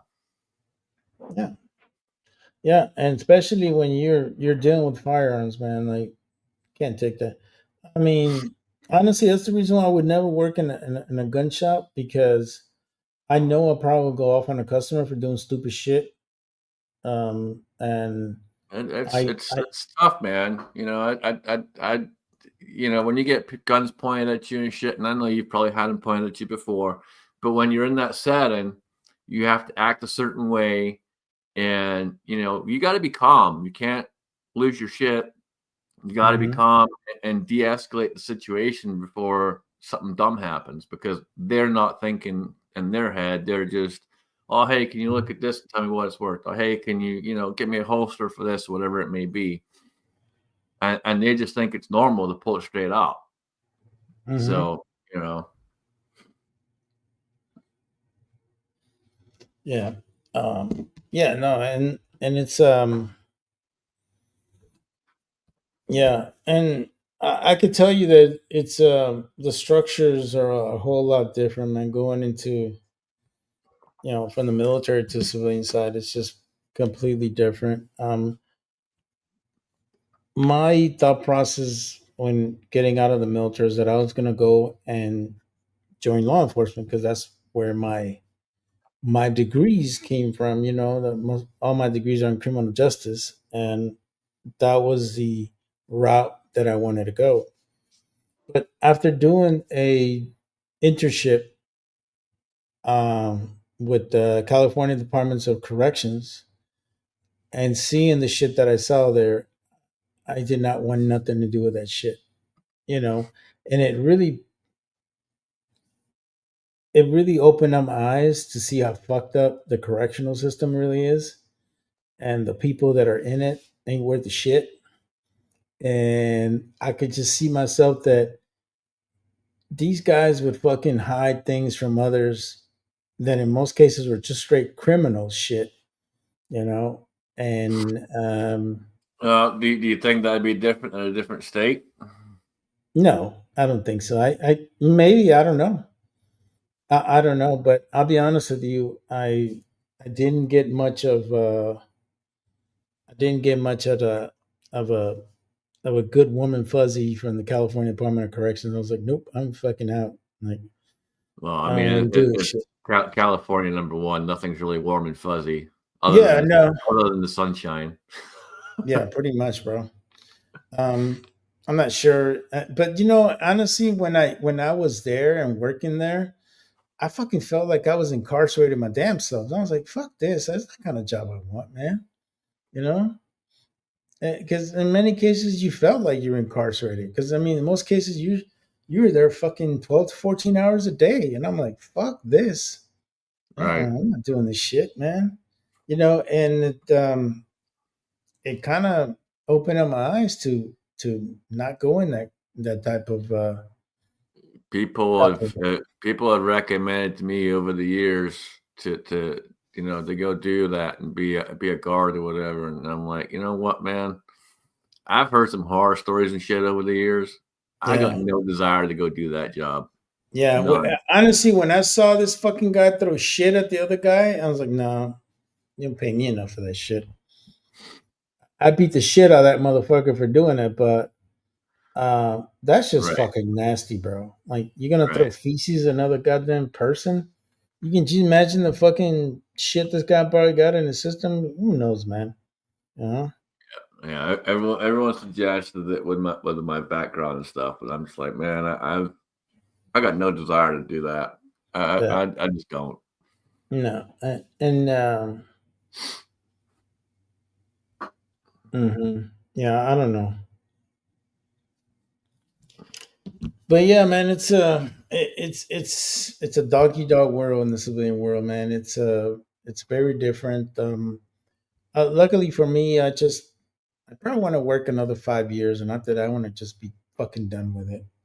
I'm gonna be a cross guard. I'm gonna be one of those old Yeah, cross guards with I the can see fucking you veteran walking hat. out there and going, "Hey, stop, bitches!" Stop, motherfucker! Oh yeah, I can see I myself doing saw that you shit. creeping. Don't you fucking creep, boy. You fucking creep, boy. Yeah, I hear you, man. But yeah, that's probably what I'm gonna do, man. I'm gonna do this shit for like 5 more years, and after that, I'm fucking done. I'm Yeah, gonna, I don't blame you, man. yeah, dude. It's fucking doggy dog world, and I'd rather deal with little kids and fucking deal with fucking with adult fucking people that just bitch and complain about everything. Oh, dude, it's crazy, man. Some of the people that bitch where I work, it just cracks me up. Hmm. Especially some of the people that are in management too. You'll hear them say dumb shit, and it's like, dude, you're working with a bunch of fucking rednecks. What do you think is going to happen? We're literally in that kind of area where you got people that really have never seen a big city in their life, even though we're not far from the big city, but they've never really been to the big city. All they know is this, and they just blurt out whatever they want to blurt out. That's what Well, you're gonna get. how big was the city we were living at? I'm in a small town, man. Yes, Um, man. Okay. I'm in a small town, and there's probably I think I'd have to look up the population of it. I'm not sure what it is. It's not very big though. Mm. But basically, the plant that I work at, you either work at that plant or you work at the other plant that's behind us. You Oh, know, okay. and then there's a couple other smaller towns around that people drive from to work there too, and that's pretty much it, man. That's as far as manufacturing and stuff out in this area, that's the two biggest ones are right where I'm at. Oh. And so yeah, you get all kind of hillbilly, redneck, hick kind of people, whatever. They're just and they'll hire anybody. I mean, hell, they Hmm. hired me. Yeah, don't sell yourself short, bro. But Nah, it's I've got a decent boss. He's decent for the most part. that's cool. You I, know. I, I wish I had a boss like fucking Jan. That'd be the shit, man. I won't get anything done with that motherfucker. Half Oh, of the dude, time. when I was out there, uh, when I went out there to visit him, and visit the rest of the guys and not out that way, he took me to his place of work and meeting some of the people, man. It was like, yeah, I can see how this goes. He's such a weird motherfucker, though. But you love him, man. Oh, dude, it was He's hilarious, man. he's such a cool dude, man. He just makes me laugh. But it's crazy, man. I was thinking about some of the chats we've had. I remember, especially during the COVID year, man, we had some epic fucking chats, bro. Oh yeah, man. That fucking drunk chat was fucking awesome. Fucking homeboy passing out like at the end of the chat was fucking awesome. What was another one that we It's had? funny when he came over when I first saw him, he brought over a different vehicle. So he picked himself up a BMW, a little bit of a beater BMW, Oh yeah, just to work on and play around with. And he's like, "Oh, this thing runs fantastic." yeah. Never had an issue with it. We go out, we're driving around, and the fucking thing overheats. Man, you jinxed it. So Yeah. I had to walk a mile up the road to go get some water and shit from the fucking gas station. So we could- But first of all, why has he got a German car in fucking Iowa out of all places? Like, what the fuck are you doing, bro? it's hard to find stick shift, man. He wanted a stick shift to play around with stick shift. Oh, okay, that makes sense. So he got himself a good old BMW, and Oh it god. drives good when it runs good. It was just hilarious because he was bragging about how great it was, and I'm like, man, this is just like a Glock. Oh, that boy Everyone jinxed says it himself. runs fantastic, and it runs like shit. Yeah, no shit. Yeah, Chico, I miss Hangouts too, man. Hangouts was really, really cool, man. Oh, I don't know. And you know what? We had some epic chats on Hangouts too, man. it was I remember funny, that shit. I was scrolling back through a bunch of my videos earlier just because I got to refresh my mind on people's dates sometimes because we've had lost so many different people. So I Mm. scroll back through sometimes to verify dates and stuff like that, and that's what I was doing earlier. And I saw the chats for the Hangouts, and you saw, we had like 10 fucking people down there and all that. And I'm like, man, those were the fucking days. Oh, Those and were the everybody days, was just talking dude. shit in those fucking Hangouts, man. It was awesome, man. The Hangouts were fucking awesome. I remember the Hangouts we had with fucking Ebomi, man. Damn, those Yep. shits were epic, bro. Oh yeah. Those Yep. shits were epic. I remember that. That was the golden age of fucking YouTube back in the day, bro. Oh yeah, man. Yeah, I was Fuck, we thinking had about some that because I was thinking about Ed and all the chats we had with Ed, dude. That was freaking Ed, awesome. fucking Ed. Yeah, I still keep in touch with his wife once in a while. She'll say hi on Facebook. But she's in Guam now. She's back with family, which makes sense. I mean, I think that makes sense for her, you know. So Yep. She still comes and visits here and there. I talk to her here and there as well. But yeah, yeah, she still visits here and there. But she's up in Guam. She's happy. yeah. Nah, it's good, man. Yeah, Ed was a crazy motherfucker, man. I love Ed. Ed was Ed, freaking awesome, dude. Ed No, was no fucking holds awesome. barred. Straight up. Here you go. This is what you get. I just used to fuck with him. Hey, Ed, don't smile, man. Don't. Oh, fucking Ed, man. I still have his little fucking magnet in my refrigerator. I'm like, oh, Ed. Ed was cool, man. Uh, He used to tell me on the shit he worked. He worked on like some fucking Cold War fucking missiles that are now being used in Ukraine. I'm like, what the fuck is that shit, dude? Like, you ever yep. heard of this missile? I'm like, no, motherfucker, I ain't that old. Shit. Shit, this motherfucker was funny, man, but he was hilarious. He was definitely a character. Dude, Uh, he could tell so many jokes with a straight face and just wait for the punchline. You'd be sitting there going, "Hold on, was that a yeah, joke or was that not a joke?" yeah, no shit, yeah, yeah, yeah.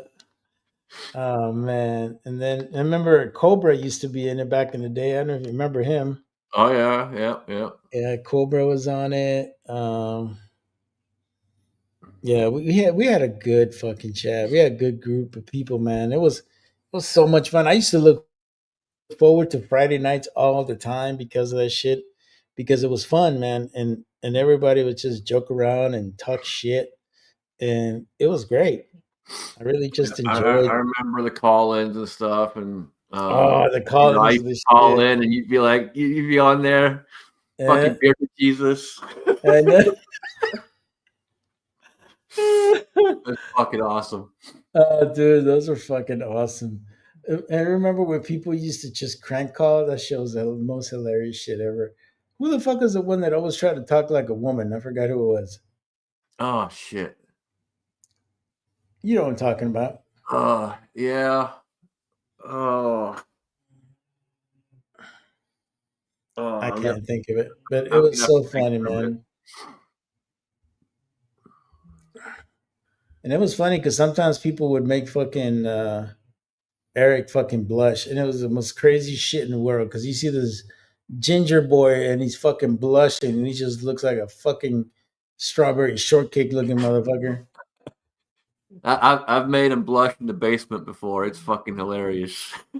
Super gay. Yeah, everything is gay with that guy. Uh, who was his? Who was the other guy that used to hang out with Ebomi a lot back in the day? He's no, I think he's no longer on YouTube, but I can't remember his fucking name. Uh, can't think of that dude's name. But yeah, man, we used to have a good fucking crowd. It was fucking fun, bro. It was so much fun. Yeah, that was awesome, man. That was literally the heyday, dude. That was the heyday for sure. Oh my god, yeah. Hey, remember we used to make fun of this white dude that always looked like a fucking Amish guy? I forgot his fucking name. We used to all make fun of that guy. He used to come into the chats and start trolling our asses. And Oh, oh, what the fuck was his name? yeah, Jesus. speaking one of the oldest ones, here comes fucking Gun Wild and shit. Yep, Man, there's fuck Gun Corner Wild. Fixer, bro. Corner Fixer's the reason why we all fucking got away from all that shit, bro. I'll say it. Yeah, I don't give don't a don't fuck. don't get me started on that piece of shit.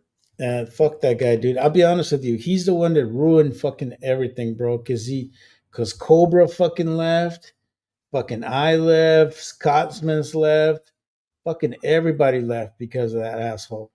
Cause he just was fucking out of control, man. You know that's the He's out reason. of control, and I found some shit out later on that he did to some people, and yeah, if I ever see that motherfucker in person, he's not gonna be walking when I'm done with him. I'll tell you that. Nah, dude, that guy's a piece of shit, bro. And to be honest with you, Gunwild man, Hornet Fixer, yeah, he lost all my respect a long, long time ago, bro. And I don't give a fuck. He even shows up right now and starts talking shit. I tell him go fuck himself. 'Cause I don't give a shit. Yeah. And that guy pretty much ruined the whole fucking hangout that we had over there with Ebomi and all them. Yeah, And I still talk to Eric and that, but that's it, man. I yeah, don't really jump on a whole lot of the stuff anymore just because of fucking that piece of shit, man. and to be honest with you, man, like he lost all his audiences because of that guy, dude. You know, that's the reason why he went to Rumble and he does some little fucking show on Rumble on Fridays and shit, but he doesn't get the audience he used to get with us, man. No, You no, and know? that's it, man. And he's finally back as far as the Brew channel and stuff. He finally got the channel back, but yeah, Mhm. he lost a lot of people, man, because of Hornet Fixer. Yeah. And I don't know what the loyalty was there, man, but you know, to a certain point, it affected everybody, bro. It affected Oh yeah, big everybody, time, man, big time. you know. But man, we used to have some good fucking hangouts. Gunwell, remember that shit, man? We used to have some good ones, bro. We used to have Cobra was on it. What's that dude that lives in Dallas? I forgot his fucking name. Um, Oh forgot his name. The heavy set white guy. Forgot his name. yeah, Can't think of his name. But we used to have some really good fucking. Oh, and then we had the gay pirate. Remember that motherfucker? oh yeah, man, good old Joey Cuz. Joey Cuz. Joey was fucking hilarious, man. Always had some stupid ass shit to say. It always made us all laugh, man, because he was always saying dumb shit. So it was funny. I remember he even made a gay pirate fucking t-shirt. That was hilarious. That was fucking awesome. I remember one of the best ones I did to him was I sent him a huge package of shit with a Glock box in there with Oh yeah, a little keychain Glock just to fuck with him. yeah, man. You gotta do what you gotta do. But he, yeah, he that's he's opening and he's like, "Oh, don't tell me you didn't do this. You didn't send this to this state, did you?" And then he opens it up. It's fucking hilarious. See, motherfucker, you're gonna get me arrested. oh man, Joey Cuz, boy. I was talking about the 5 boroughs. Like, shut the fuck up about your 5 boroughs. Like nobody gives a shit about New York. Fuck you. Yeah. I still have him on Facebook as a friend and shit, but it's but it's not the same anymore, man. Oh It man, used to not be. even close, dude. I've messaged him here and there. I still got his number and that, but yeah, it's we don't talk anywhere near like we all used to. No, and like I tell you, I'm a true believer that that guy fucked it up for everybody else, bro. Oh, he You know, did, because the man. thing about it is He he burned a lot of bridges, he pissed caused off a a lot lot of of people. problems. Yeah, Told a lot of lies about people. yeah. No, he even told some shit about me, and I was like, dude, you don't know shit about me. You live on the other side of the country. You really don't know shit about me. Right. But yeah, he was like, uh, yeah, it was, it got pretty bad. And then that whole thing with his little producer dude, what was his name? Uh, John Solar. yeah, you know that Yeah, nonsense. John went off the fucking deep end, dude. Yeah, dude, I don't understand where he went or why he went there, but it is what it is. And, you know, everybody has their own faith in what they do, but you know, I don't know, Yeah, man. I know he still talks with John and hangs out with John and stuff, but man, I can't do John anymore. Yeah, John went off the deep end. What 4 or 5 years ago? He went off the deep end big time. mm, yeah, that's sad too, man. Because I remember I mean, honestly, you got to understand that boy has skills, man. And I think that's the reason why we got so big as we did. Because I mean, John Solar made everything. He made the promos, he produced the shows, and it was great, man. It Oh was yeah, really man, great. and you know You got to give credit though, too. he'd literally sit and make other videos and sell the videos and make money so that he could help produce the shows and do all the other stuff for us. You Hmm. know, he was literally making other videos and selling that shit, so just so he had the money to do what he was doing. Yeah. I'm not gonna lie to you. I do miss my fucking promos. I think my favorite promo was the Rico Suave promo. I can't fucking find that shit anymore. That was the A lot of coolest that shit all fucking disappeared. shit, man. That Rico Suave promo was fucking hilarious, bro. We had a lot of good promos, man. Yeah, Gunwild, that's where the issue was, man. He Uh-huh. went off the deep end, and I can tell you all kinds of shit about that girl. He went Mm. off the deep end with her, and as far as I know, they're still seeing each other, and that's it's a big fucking mistake, dude. Big one. Yeah, man. You don't crap what you eat, bro. But it is what it is. But you know, I don't know, man. I don't know. And whoever thought that that girl would create the problems that she did? Oh, dude, she's caused all kinds of problems over the years. Yeah, dude. When she Nobody in first came this. around, she tried to separate me and Alan. She wanted to be the new co-host with me and all this other shit. Oh yeah, dude, she was trying to cause all kinds of problems. What the And fuck? I'm like, you do realize that Alan's been with me from the very fucking get go, and there ain't no way in hell Alan's going anywhere over a fucking woman. Yeah, no. Wow. Oh yeah, man. She tried causing all kinds of shit. And then when she Mm. realized that she couldn't twist me around her little finger, she started Uh-huh. going after other people. And then she finally got Steve. Mm-hmm. And Steve called me the one day, and I tried telling him like, dude, you're barking up the wrong tree, man. Walk the fuck away before you get yourself in some shit. You got And burned too. he's like, oh no, I got this, I got this. And 6 months later, he calls me. He's like, man, you were right. I should have walked away. I got so much shit I'm dealing with now. And then fucking John That's gets sad. with her. I'm like, good Lord, people, why can't you fucking learn? Yeah. That's crazy. Yeah, man, she's just out to cause problems, destroy shit, and make life hard for everybody, man.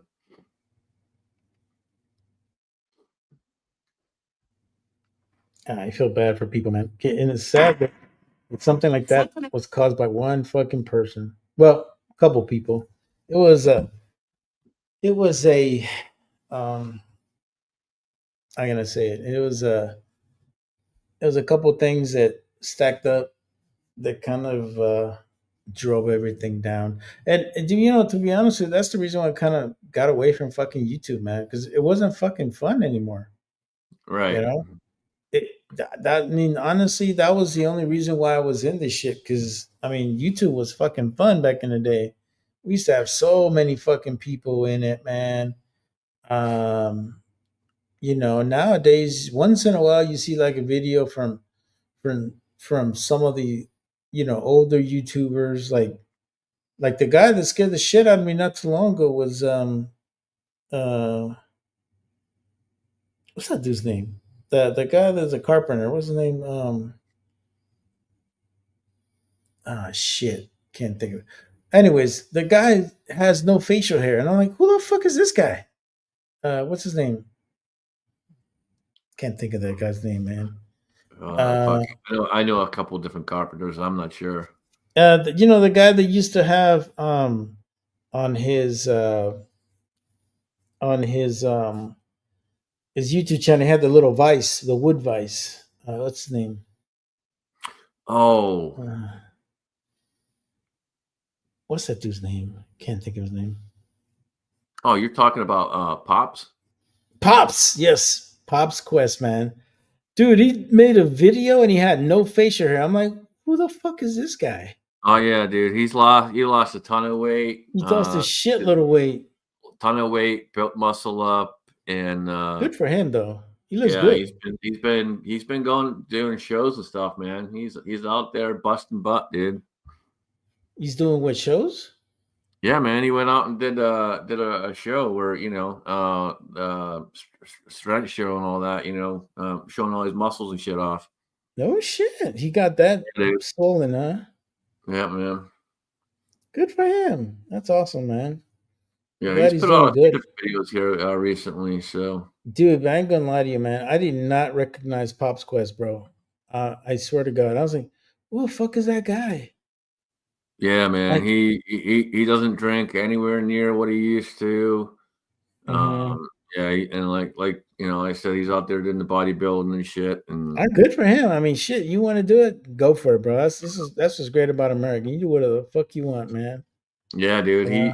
he sold his business and works for someone else now and does He sold his business. oh yeah, Wow. man, he sold his business. Did Fuck, he probably sold the farm too? yeah. Oh yeah, Oh, it's probably been that's sad. a couple of years since he sold the farm now. Oh, that's sad, man. He used to do some badass videos at the farm. Yeah, it's probably been at least a couple of years since he sold the farm. Then he sold his Oh, business. Now he works for someone else. But they got a good agreement and all the rest of it. So he's doing pretty good for himself, man. oh, good for him.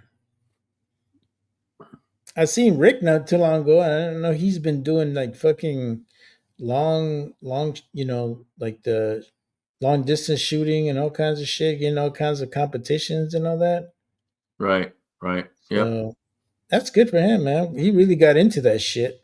Because I know once he met X Ring, that was it for him. That was like his best buddy now and shit. yep. And Oh I yeah, see some. Rick's just traveling the country, man. That's what he does now. He travels the country, does the competitions. Well, good for him. I mean, he did 30 some fucking years as a firefighter. Might as about time he's Yep. enjoying Oh yeah, life. man. He's out there enjoying himself. Yeah, and you got to think about it. That guy was a battalion chief. Man, you got to put in a lot of work to get to that point, man. Like, Oh yeah, dude. And you got to remember, he was flying from Carolina all the way out to California. yeah, I remember that shit. Constantly I, back and forth. I don't know how he did that, bro. That's expensive right there. Yeah, I mean that was Hope constant. he had a lot of fucking frequent flyer miles because that's the only way you can make that shit happen. Yeah. Oh yeah, dude. He did that a lot. So Yeah, yeah, man. And who's another guy I haven't seen in a while too? Um, shit, I can't think of any other fucking old school fucking YouTuber we met. oh man, Um, there's some that I haven't heard from in a long time, and I don't even know if they're still around or not. And who's uh, that?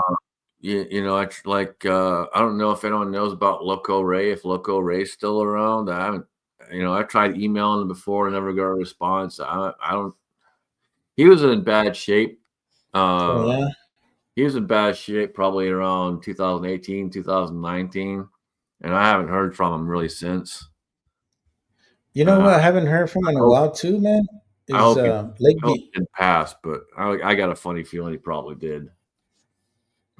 Yeah, yeah. W2F Soka definitely disappeared. I don't know where that dude's at. Um, SoCal's been doing a bunch of other stuff, man. He's mostly if you're on Instagram, you'll see him post on Instagram here and there, but that's mostly where you'll see him. He really doesn't do anything on YouTube anymore. okay. Well, good for him. I haven't seen Lakeview. Have you? I haven't really seen a whole lot from Lakeview, but I text him, you know, at least usually once a month, if not a couple times a month. Yeah, I haven't heard from that fucking guy in a while. He's mostly trying to get out there and do work and take care of the wife too. The wife's still dealing with all that crap from, uh, you yeah, know, from what a year or so ago now, maybe even longer, 2 years ago, maybe. yeah. So yeah, it's been a while, but he's still dealing with that, trying to help her and get through all that crap. What about Ozark? Have you heard from him? Ozark, every now and then I'll get a text from Ozark. Okay. But yeah, SoCal was into all the outdoor shit, man. He Yeah, has he's some been really doing. nice toys. Nice toys. He's been taking off road vehicles and putting camping shelves and shit on them and all kinds of crap, man. Yeah, that dude's got nice toys. Nice toys. I He's mean, been dumping a lot of money in different vehicles, that's for sure. you only live once, man. I guess. But Yeah, man. I don't know how you do that shit living where he lives. He lives in a very pricey fucking area. Right, but he makes a shit ton of money too, so Oh, good for him. you know. He's a computer guy. He makes a lot of money. Oh, nice. Nice, man. Yeah, man. I just remembering the old fucking times, man. Oh yeah, dude. Oh, You know, I remember when SoCal used to get on with us and fucking sit there and show all the fucking Dylans off, man. He had the room full of fucking Dylans. that motherfucker has a shitload of Dylans. He has like what, 5 of them or some shit like that? He had like fucking 6 or something, man. Maybe more. Holy The shit. fucking room was just full of them, dude. Why does he need that many? Does he shoot that much? He was at the time, but they Hmm. were all set up for different shit too.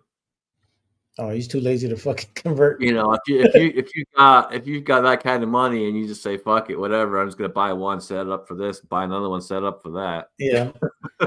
Yeah, I remember watching this YouTuber that basically bought a bunch of fucking lead load masters and he had them all for different cartridges. But I'm like, okay, I mean, whatever No, makes you Grandma happy. said he sold 3 of them, huh? Oh, I sold two. It was well, that's one thing I do like about Dylan's, man, is that you really don't lose money on those fucking things, man. Whenever you sell them, you still sell them for, you still get not all of it, but I still think that the buyback is pretty reasonable on the Oh yeah, Dylan. the value on those things lasts as long as they're in good shape. You can still get your money good out of them. Yeah, yeah, most definitely, man. Because I'm always in one of those. I'm in one of those say Facebook forums, and I see people always selling their Dylans, but in most cases, they're selling them a little less than what you would buy new. And I'm like, and people are buying the shit, and I'm like, well, I mean, if that's up to you. For those that are out there looking for one and you're not looking to buy a new, I'd say hit the gun shows, man, and hit the local ones. Don't hit the big ones. Hit the local ones because Oh, okay. that's where I found some presses before is local shows. Yeah, that is always good to know. Yeah, I haven't been in a gun show in a while. I think I need to be on the next gun show because we're gonna have another gun show coming up here, and my BFW post is always in it for recruiting. But I ain't gonna go there for recruiting. I'm going there Yeah, buy. we I'm have going there buy some shit. we have a Smith and Wesson one out here every year. It's probably about an hour and half from here. I haven't made it the last few years, unfortunately. Mm. You know, with everything going on. But hopefully this coming year I'll be able to make the next one. Yeah, that's cool, man. Yeah, man. That's where I saw that the Holy Grail that I only seen it that one time, and I haven't seen that one ever since. But What's that the was where I Holy saw the Grail? Holy Grail of a 29-1. 20. Oh, okay. Was it in mint condition or what? Oh, dude, it was absolute mint paperwork, the whole fucking 9 yards. Had it even been shot? Nope. Unfired, in the box, presentation case, paperwork, Was everything. it like a lower serial number? It was one of the fairly low ones because you got to remember they didn't make that many of them. Yeah, weren't those made like in the 60s and 70s? Yeah, so the earliest the maximum number that they think they made was right around 500. So it's between 3 and 500. No one knows the actual number How the fuck do they not know how many they made? because that paperwork doesn't exist anymore. You got to remember a lot of stuff that transferred over to digital, and so not all that stuff's on record anymore. And all those paper ones, they don't always have them. Wow. So when it So comes how do to you know if you get a 29 if this shit is legit or not?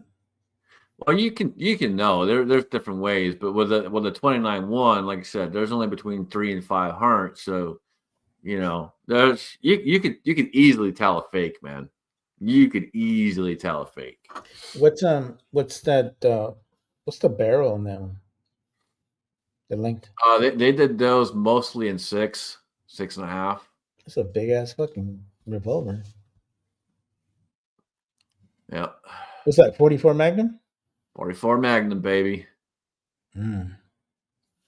Yeah, Yeah, 44 Magnum I is. saw that, and the guy saw me drooling, and he's like, "You want to hold?" He's like, "You want to hold it?" I'm like, "I do, but I don't want to drool all over it." And he's like, "You're not gonna hurt it. You can hold it." And I'm holding this thing, and I'm fucking shaking as I'm holding it. And I'm like, "Dude, you gotta And take this from me because I do can't." you so how much was it? He was asking. I think at the time he was asking like 65, which is a really good price for it. Mm. I mean, it's worth a lot more than that. So he was asking a fair price, and I was like, dude, I wish I could come up with that. There's Yeah, just that's no way. a pretty penny, man, for one gun. Oh yeah, I spent some pretty pennies on some of my collection. Yeah. I would spend it on that if I had it, but yeah, I just couldn't come up with it at the time. He gave So me his card. He gave me his card and his number, and he's like, "Hey, you know, if you're able to come up with it within X amount of time, I'll sell it to you for this." And I'm like, "All right, let me see what I can come up with." And I just couldn't come up with that, man. yeah, no, that's understandable. I mean, there's times where you're gonna run into those kind of situations, but you know, But that's what I'm saying. Like some of the smaller shows is where you'll find some of the hidden gems, man. yeah, no, that makes sense, bro. I mean, in all honesty, it's good. I like gun shows a lot. I love the fact that my town, even though it's in a liberal fucking state, it has 4 gun shows a year here. Like pretty much every quarter, there's a gun show here. So it's always good. I've always gotten good deals in gun shows. I think in some cases I've actually got a better price at the gun show over going to my local store. Yep. Um, and in some cases you can haggle a little bit. You definitely can't haggle in a fucking gun store, you know. Oh, it depends. You know, if they're used, you can sometimes haggle with them. It all depends. But yeah, gun shows, you got a little bit more play with them sometimes. Mm-hmm. I will say though, like with the Ohio Gun Association, so years ago I got membership with that, and it's a pain in the ass to get membership with that. I got membership with that, and I went there every year for the first few years. And the last time I went there, I think was 16 or 17, and that was the last time I ever went. And I just let my membership expire because I got tired of how everyone acted out there, man. They were Mhm. not the people that they were when I first got there. They changed big time, and I didn't want to be any part of it. Yeah, and it's sad, man. Like, it's sad how, a prime example of that is the NRA. Like, think about it. NRA once, what was his fucking name? That German, the fucking French guy. What was his name? Pierre. Yeah, Pierre. That guy fucked that goddamn organization over, man. When, when it was the other guy that passed away. I mean, the NRA was pretty decent, and I didn't like the fear mongering that the new administration was coming with, because I think it was just bullshit. And it was all fear mongering so they can get more money from you. What Oh really yeah, bothered me the most is they're calling me at 3 in the fucking morning, bro. I'm like, you motherfuckers understand? I live in the West Coast. I don't live in the East Coast. Why the fuck are you calling me at 3 in the morning? And yeah, I got to a point that I was like, fuck this place, man. Like, I don't want to be part of this fucking organization. So right. I've never really been a big fan of it ever. no, And, and I really, one of the big reasons I'm not a fan of it is how they do all their training and how their training is set. I'm not a huge fan of how they do all that crap. okay. Yeah, that's right. You were part of that whole stuff with the training and stuff like that. So yeah, you would know more about that. Now, does it take a lot for you to be like NRA instructor certified, or is it Yeah, you got quite a little bit to go through with them, and then you got to renew it every year and pay them money every year. I shouldn't every have to keep fucking paying you year? fucking That's money, dude. bullshit, bro. Yeah, That's a man. money That's grabbing. one of my big things. I shouldn't have to keep fucking paying you money just to keep my shit. Like if I Yeah, earned it, I earned it. right. So does gun owners have anything like that? Gun Owners of America, no, they don't do anything like that. You got USCCA that does, but I will tell you that I heard so I did many not, bad things about that shit. I did not have a good experience with USCCA, and Hmm. um, yeah, I would You're not not the first recommend them one. at all. Yeah, you're not the first one that's ever told me that shit about USCCA. Uh, Um, s- so I went to one of their trainings before, and they'll pretty much let anyone in the door. I mean, there was people there that could barely handle the gun, and I honestly spent more time watching them trying to protect myself versus actually what was going on the range because these motherfuckers should not have had a gun in their hands. And damn. and then at the end of the day, um, certification wise and all the rest of it, you don't find out right away. They send you an email or they call you, whatever. And I hadn't heard anything in a while, and I called them up and I'm like, what the fuck's going on? Like, where's my shit at? And they go, "Oh, you didn't pass this part of it." I'm like, "Excuse me?" And they tried to tell me that I failed the shooting portion. And I'm like, "What do you mean I failed the shooting portion?" They're like, "Oh yeah, the instructor said that you shot too fast." I'm like, "Come again?" So he said it on the day too, but You I didn't shot I too didn't fast, think he was bro. gonna I didn't think he was gonna fail me over it. So the situation was that they set you up where someone's breaking in your house, you gotta call 911, and eventually they end up breaking into where you're at and you gotta shoot them, right? Hmm. That was the situation. So they start to break in the room and I go to pull my gun and shoot, and I go boom, boom, boom, boom, boom. And I got one in the head and three in the chest. And he goes, "You didn't mean to shoot that first shot. You pulled the trigger before you were ready." I'm like, "Dude, it's dead fucking center." Yeah, like I miraculously made it happen. Hit dead center. And everyone else standing there is just like, "What is this guy talking about?" Like, you couldn't get a better shot if you tried. Yeah, no shit. Yeah, dude. I've never heard of that shit before. You're Oh gonna yeah, tell me man. you disqualify me because I Basically, shoot too fast? Basically, he was pissed because I could shoot better than he could. Well, You get that, man, unfortunately, but the way they set everything up was piss poor. I didn't like how they had their setup. I didn't like how they let pretty much random people come in that had no experience whatsoever. They didn't do any vetting of these people. You know, if you're going to have training for instructors and you're going to do this and that, the other, you need to have some kind of vetting process. You know, you got to know their experience. And when you walk up under a gun range, I don't care who you are. You know, I've met lots of you guys off of here, and it's nothing against any one of you. But if I meet you out on a range and I've never seen you shoot before, I'm going to stand and watch you, and I'm going to see how you move with a gun. You know, are you waving it around people? Are you being responsible with it? How are you shooting? Are you shooting good? Or what you know, that's just me. I'm going to watch you. There's nothing against you. It's for my protection and my protection against everyone else on that range. I'm weird because I'm left-handed, so sometimes I have to use my right hand. So I do this fucking thing, and people are like, "What the fuck are you doing?" Like, just trying to clear my shit, man, because I don't know how to do it with my fucking left hand.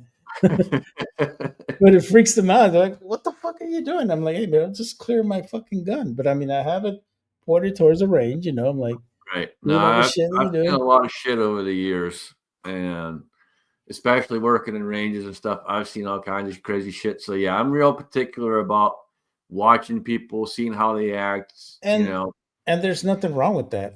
I think that's good common sense, and you know, and here's my thing. I don't have a problem. You come to me and say, "Hey, man, I think you're doing this wrong or whatever." I'm like, "Oh, okay, cool." Like I'm receptive to fucking, you know, constructive criticism because I know I have fucking bad habits. You ain't got to tell me that shit. I know because I'm left-handed, so everything for me is ass backwards to you.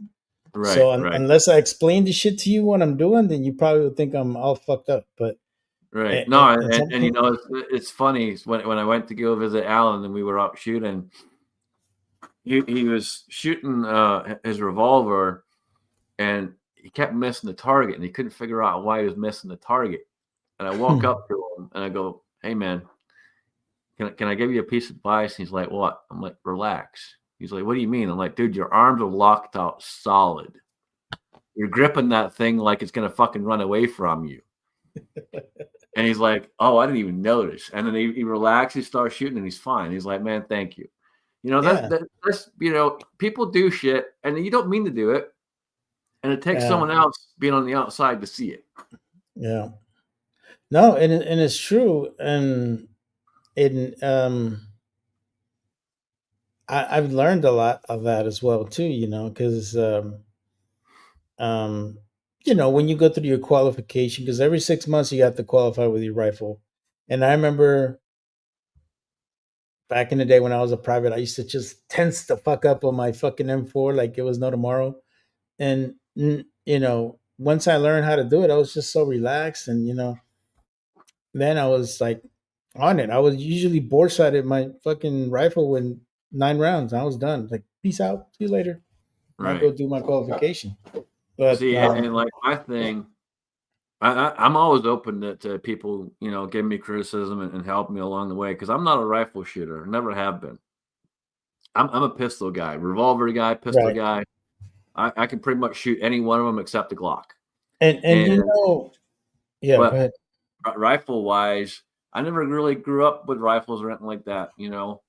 Mhm, And so I was learning rifle, and I had Daniel teach me rifle. Daniel wasn't a big pistol shooter, and mhm, so I made a deal with him. I was like, "Hey, I'll teach you pistol, you teach me rifle." And so I worked mhm. with Daniel for a long time on rifle. And if it wasn't for Daniel, I'd still probably wouldn't be that good with a rifle. But I'm pretty decent now, thanks to Daniel and some other people, Jamie Right. and all that. You know, we hit the 1,000 yard range every year, and you know, I've hit 1,000 yards more than once now, thanks to everyone else, man. Yeah. When you get to that level though, man, it's like it's the little things that get you, bro. Oh yeah, It's the big time. little damn things that get you. I mean, you know, My I my my remember. my bad habit on a rifle is bad trigger pull. Yeah. Oh, absolutely. That's everybody. That's not just you. That's me. I tell you that much. Um, But I think the one aspect that I learned over years after shooting rifle over and over and over, is going back to that same spot where you were at. You know what I'm saying? Like getting to the point where you're just repetitive and just have that cheek to the fucking, because we used to do um, a lot of CQB, a lot of that shit, and we did a lot of reflexive fire.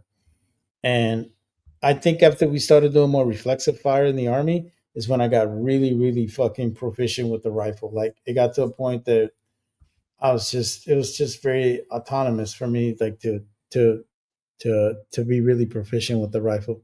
And and I remember doing fucking reflexive drills to the point that my fucking arms were just dying, bro.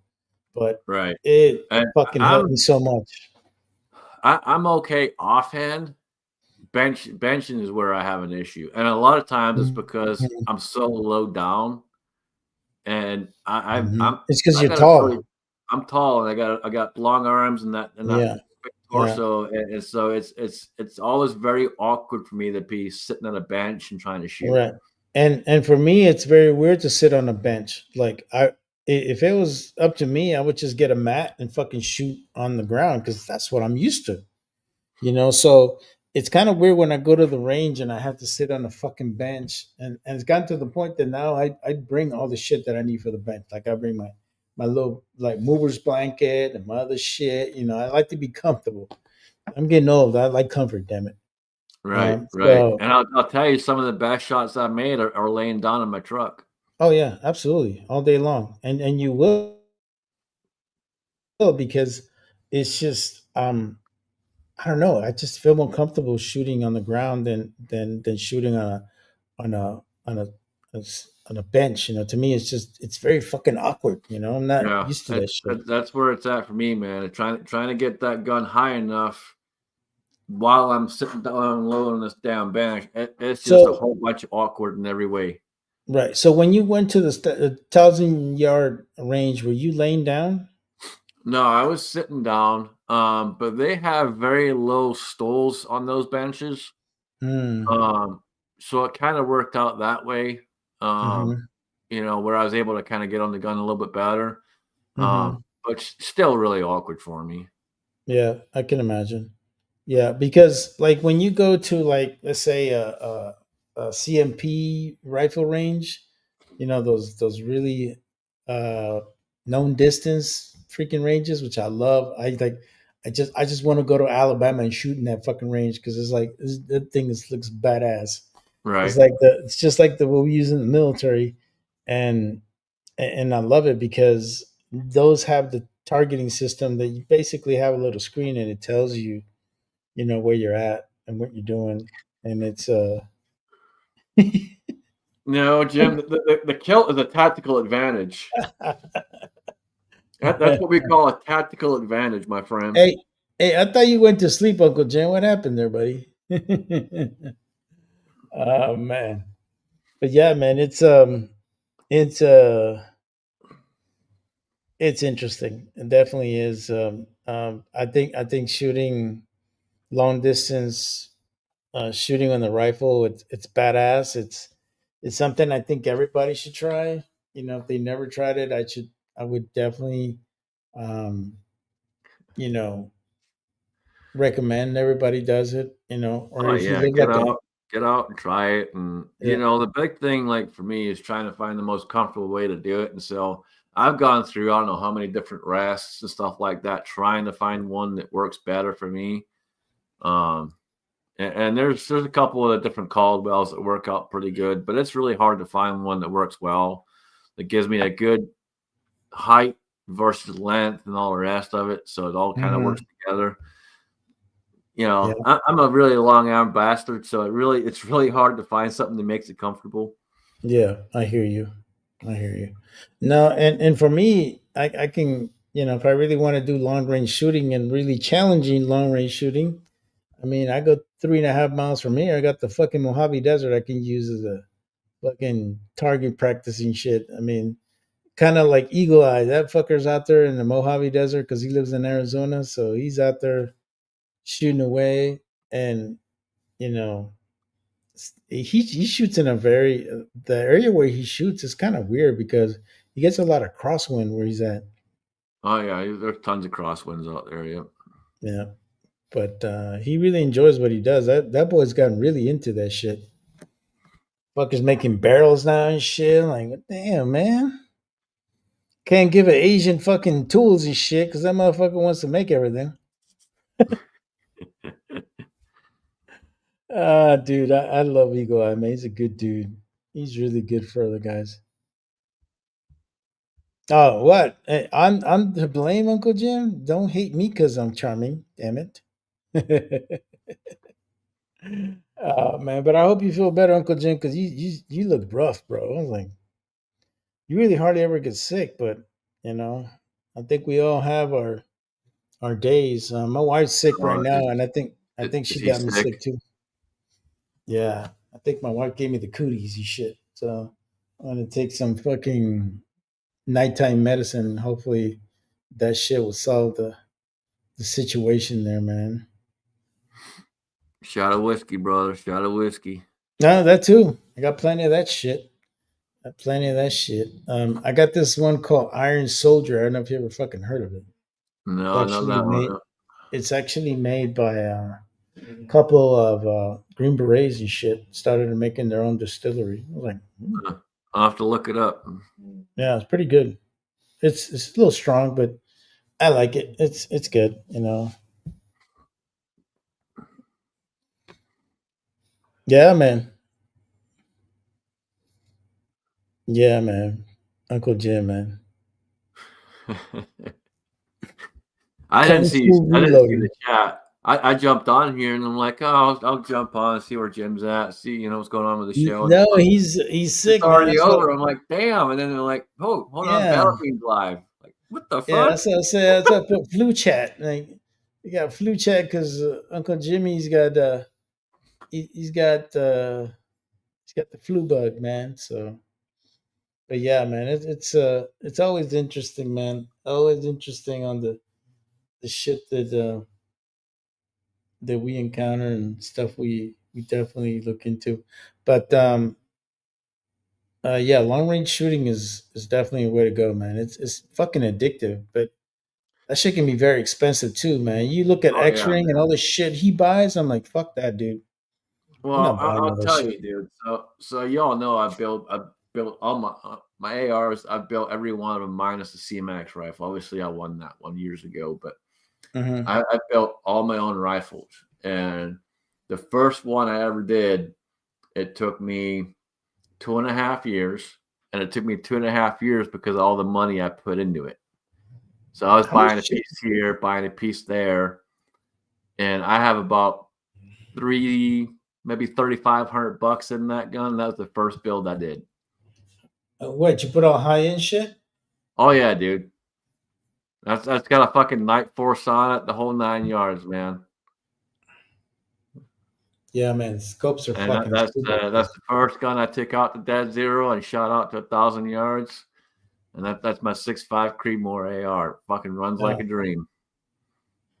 6.5, man. It's a gnarly fucking round. Yep.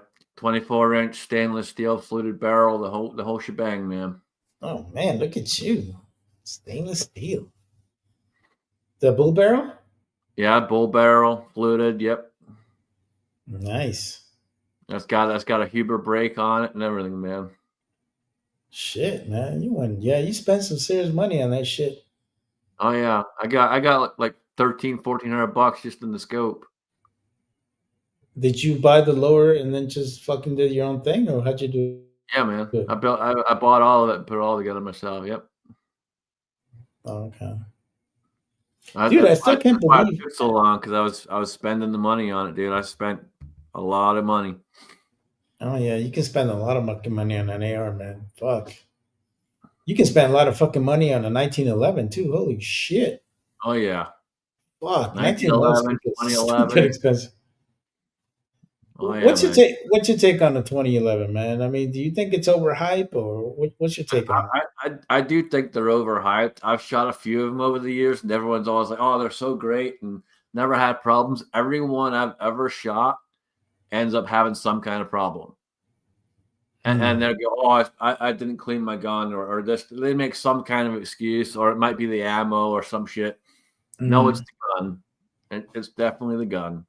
And they're so fucking expensive too, man. They're way more expensive than 1911. Right. I've shot a couple of Ricks. I've shot some of KB-32s. And I've shot a few other people's as well. And every single one of them all had a problem. Mm-hmm. Yeah. Yeah, man. I've shot, I don't know how many different 1911s over the years, and I've never had a problem with a 1911. No, never have a 19. Even the little cheapy fucking Palmetto State. No, I mean not the Palmetto. The what do they call those? The Rock Islands. You got Rock Island, you got Tysus, and there's a couple other ones out there, but Rock Island and Tysus are probably your two most well known bottom tier. Yeah. No, I have a Rock Island, and I have one of the CMP 1911s. I really like that gun. It has one of those Israeli-made fucking uppers and shit. Yeah. So it's pretty decent. It's called GI slide or whatever. And I just bought the fucking. I bought a Springfield TRP operator. That motherfucker shoots like a dream, bro. Yeah. That motherfucker was not cheap either, but man, it was well worth it because I mean, that shit's a tack driver. I'm gonna be doing a video on that motherfucker. I mean, that thing is fucking scary good. I mean, I'm a decent fucking pistol shooter, but that shit makes me look good. I'm like shit. That's what I'm talking about. Like, damn. Yeah, I picked up a 1911 from Springfield here not too long ago. I just put new grips on it because the grips were way too thin for me. Mm. The gun shoots good, but I was having so many problems with it because of the thin grips. So I got some thick grips on there now. So hopefully that'll help solve the problem. Well, if you ever might want to try these are Magpuls. They're cheap as hell, but they're fucking good, man. Okay. They're only like $25, but I really like the texture on them. Really, really good because that TRP came with these skateboard fucking type of grips. I mean, they're good. They're really grippy, but I'm like, I don't think I want to keep those motherfuckers. They'll fuck up my hand. Yeah, this one came with the VZ grips on it, but they're just so thin. Mm. And the gun just wants to roll in my hand because they're that thin. And you got big ass fucking hands. Doesn't help either. No, that's the issue. That's why I've always been a big revolver guy, man, because I love those big wood grips. They just fit perfectly. Oh, that's what I was gonna ask you. Why the fuck you like revolvers so much? Well, I like them because the old school factor too, man. You gotta look. You go back and you look at the old school blue one, dude. You can't Oh beat yeah, that. they're beautiful, bro. Dude. It's just immaculate, bro. That shit just fucking shines like a motherfucker. It's awesome. Mm-hmm. You know, and then they just shoot good. I've never had Oh, one no. that I've never been able not to shoot. You know, like I went out and saw Milcert Mike 3 or 4 years ago, Mhm. and he handed me his 44 Magnum. He's like, "Here, I want you to shoot this and see how you do with it." And I blew out the fucking center of the target, and he's just kind of standing there like, "Dude, you never shot that before, dude. You put a 44 Magnum in my hand, I'm a happy camper. I don't care what it is, I can shoot it." You know, That's a big fucking gun. when I went and saw Alan this past time, you know, he put his Colt Anaconda. Dude, I was shooting the 310 grain bullets out of that motherfucker. Oh man, I was having a fucking time of my life. Hmm. I had to stop because I know how much those fucking bullets cost, and I'm like, yeah, I blew through half the box. I'm like, yeah, I better stop because I can easily shoot through the whole box. Oh yeah, yeah, man. They're. I mean, I I love revolvers. I just don't love them enough to really get into Well, them. I don't the know. thing of it is I've always told people over the years, if you want to be a really good pistol shooter, get out and practice with a revolver. A revolver is going to teach you so many different aspects that's going to make you better with a semi-auto. Yeah, I agree. I agree to a certain point. I just, to me, In some cases, revolvers are more expensive than some fucking pistols, bro. I'm like, holy shit, Oh, they can get up there, dude. I they mean, get up there. I'm not trying to brag when I say some of my collection, but my collection, dude, I got some that are worth more than the house I live in. I believe it. I believe it. It's fucking ridiculous, but you know they shoot fucking amazing. No, they do. How often, or in your experience, in your lifetime of you messing with Smiths, how many of them ever had a problem with the wheel, like the malfunction of the wheel, or it's not? I've only really ever seen a couple in all my years. So I've been in the industry now for 14 years, and Mm, I've only seen a couple Smiths. And typically, it's because someone did something stupid. mm, Um, whether it be loading ammunition too hot, um, too long, causing problems with the cylinder, mm, or they just shot the shit out of it to the point where everything just wasn't taken care of, and all the springs and everything all needed to be replaced. And mm, there's nothing wrong with getting out and having fun and shooting a lot, but you got to maintain the gun. mm. Yeah, absolutely. I totally agree with that.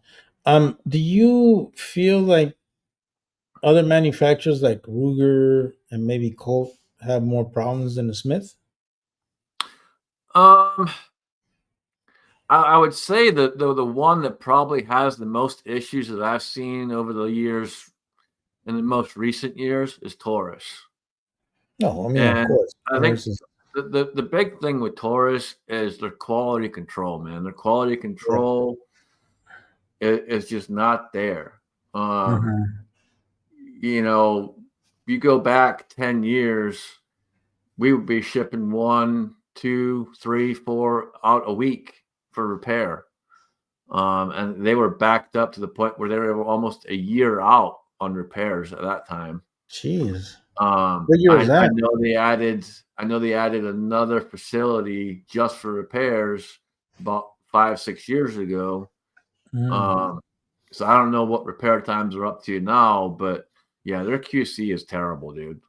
mm. So like garage guys out there, garage guys gotten so many where Yeah, he I goes just to saw his shoot it, latest video. he goes to shoot it, and he may get one or two that go off, and then it just locks up. Yeah. Yeah, I only have one Taurus revolver. I think really that's my only revolver. I don't have that many. But But man, I I've don't. seen I've seen a few Rugers come back, and mostly on the Rugers, it's the polymer ones. Mm, So they're the ones that they try and market for concealed carry. Those ones typically have issues. mm, Um, okay. Same with Smith too. Smith, I've seen that with theirs where where they try to do that whole. A lot of those tend to come back with problems, What's that like and a the lot of it's 442s and all MIM those? parts. So those MIM parts are shit. When you go cheap, you end up with problems. Right. No, but I do like certain Smiths. Like I like the 29. That's a I really like that revolver. It's fucking sick. Um, It's just iconic, man. yeah, no, and that's what I like about it. It's just the history that goes with that gun, and I do like the older revolvers with the blue in. I mean, when you find a gun that's been made like in the '60s and the '70s, and you look at it, it's in mint condition. Oh my god, it's just fucking beautiful. Like you don't want to shoot that motherfucker. You're like, oh, that thing's nice. Like I've seen a couple that I'm like, man, those things are so fucking nice. Like you don't even want to shoot it, because they're so R- fucking nice. But Right. they are so well built that over the years, even with all the wear and tear, they look like brand fucking new. And that's just the way they were built back then. Yep. Oh yeah, man. You get some really nice ones, and it's if you compare it to blue in the day, it's not even close. No, it's not even close because It's fucking night and day. yeah, it's because the experience that was there back then is no longer there. Because it's not many guns are being blued like they were back then. Well, and a lot of stuff's all done by machines and not done by people anymore. Yeah. Yeah, I can just imagine how it was making that fucking Smith and Wesson by hand. Shit, that's crazy, man. That must have been like you had to be so fucking good at being precise on your shit. Like you gotta definitely admire that shit. The fuck is this? Uh, but yeah, man, it's just interesting that that we see, you know, such differences in gun manufacturing from back in the day to now. Oh yeah, dude, it's Hey, so I you got get. a question to you. Are Cabots? Why the fuck are they so expensive? All right, hold on. I was getting rid of that troll. What'd you say? No, I said Cabot guns. Why the fuck are they so expensive? Oh, I couldn't tell you, man. Yeah, I don't know if you ever watched this guy, the collector. Like that guy's got like fucking every gun known to man. Like that dude has got fucking rows and rows. Like every room has got like a theme. I'm like, this guy's fucking crazy with all the shit that he's got. Well, you And gotta, I question things like the new Rugers. That they bought Marlin, so they got that now, and you got, they're charging astronomical fucking prices for it. Smith and Wesson, they're charging astronomical prices for their lever guns. It doesn't make sense, dude. Mhm.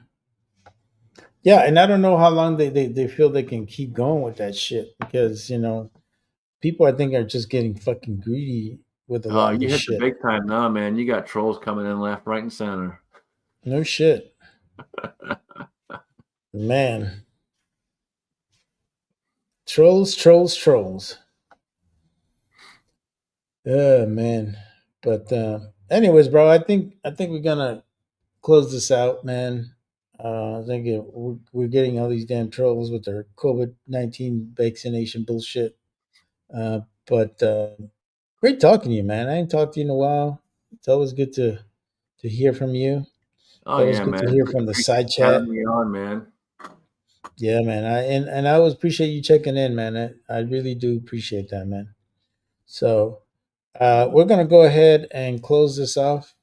Uh, but I want to say, thank you to all that stuck around and watched this video, and we'll see you when we see you. Good night. Peace.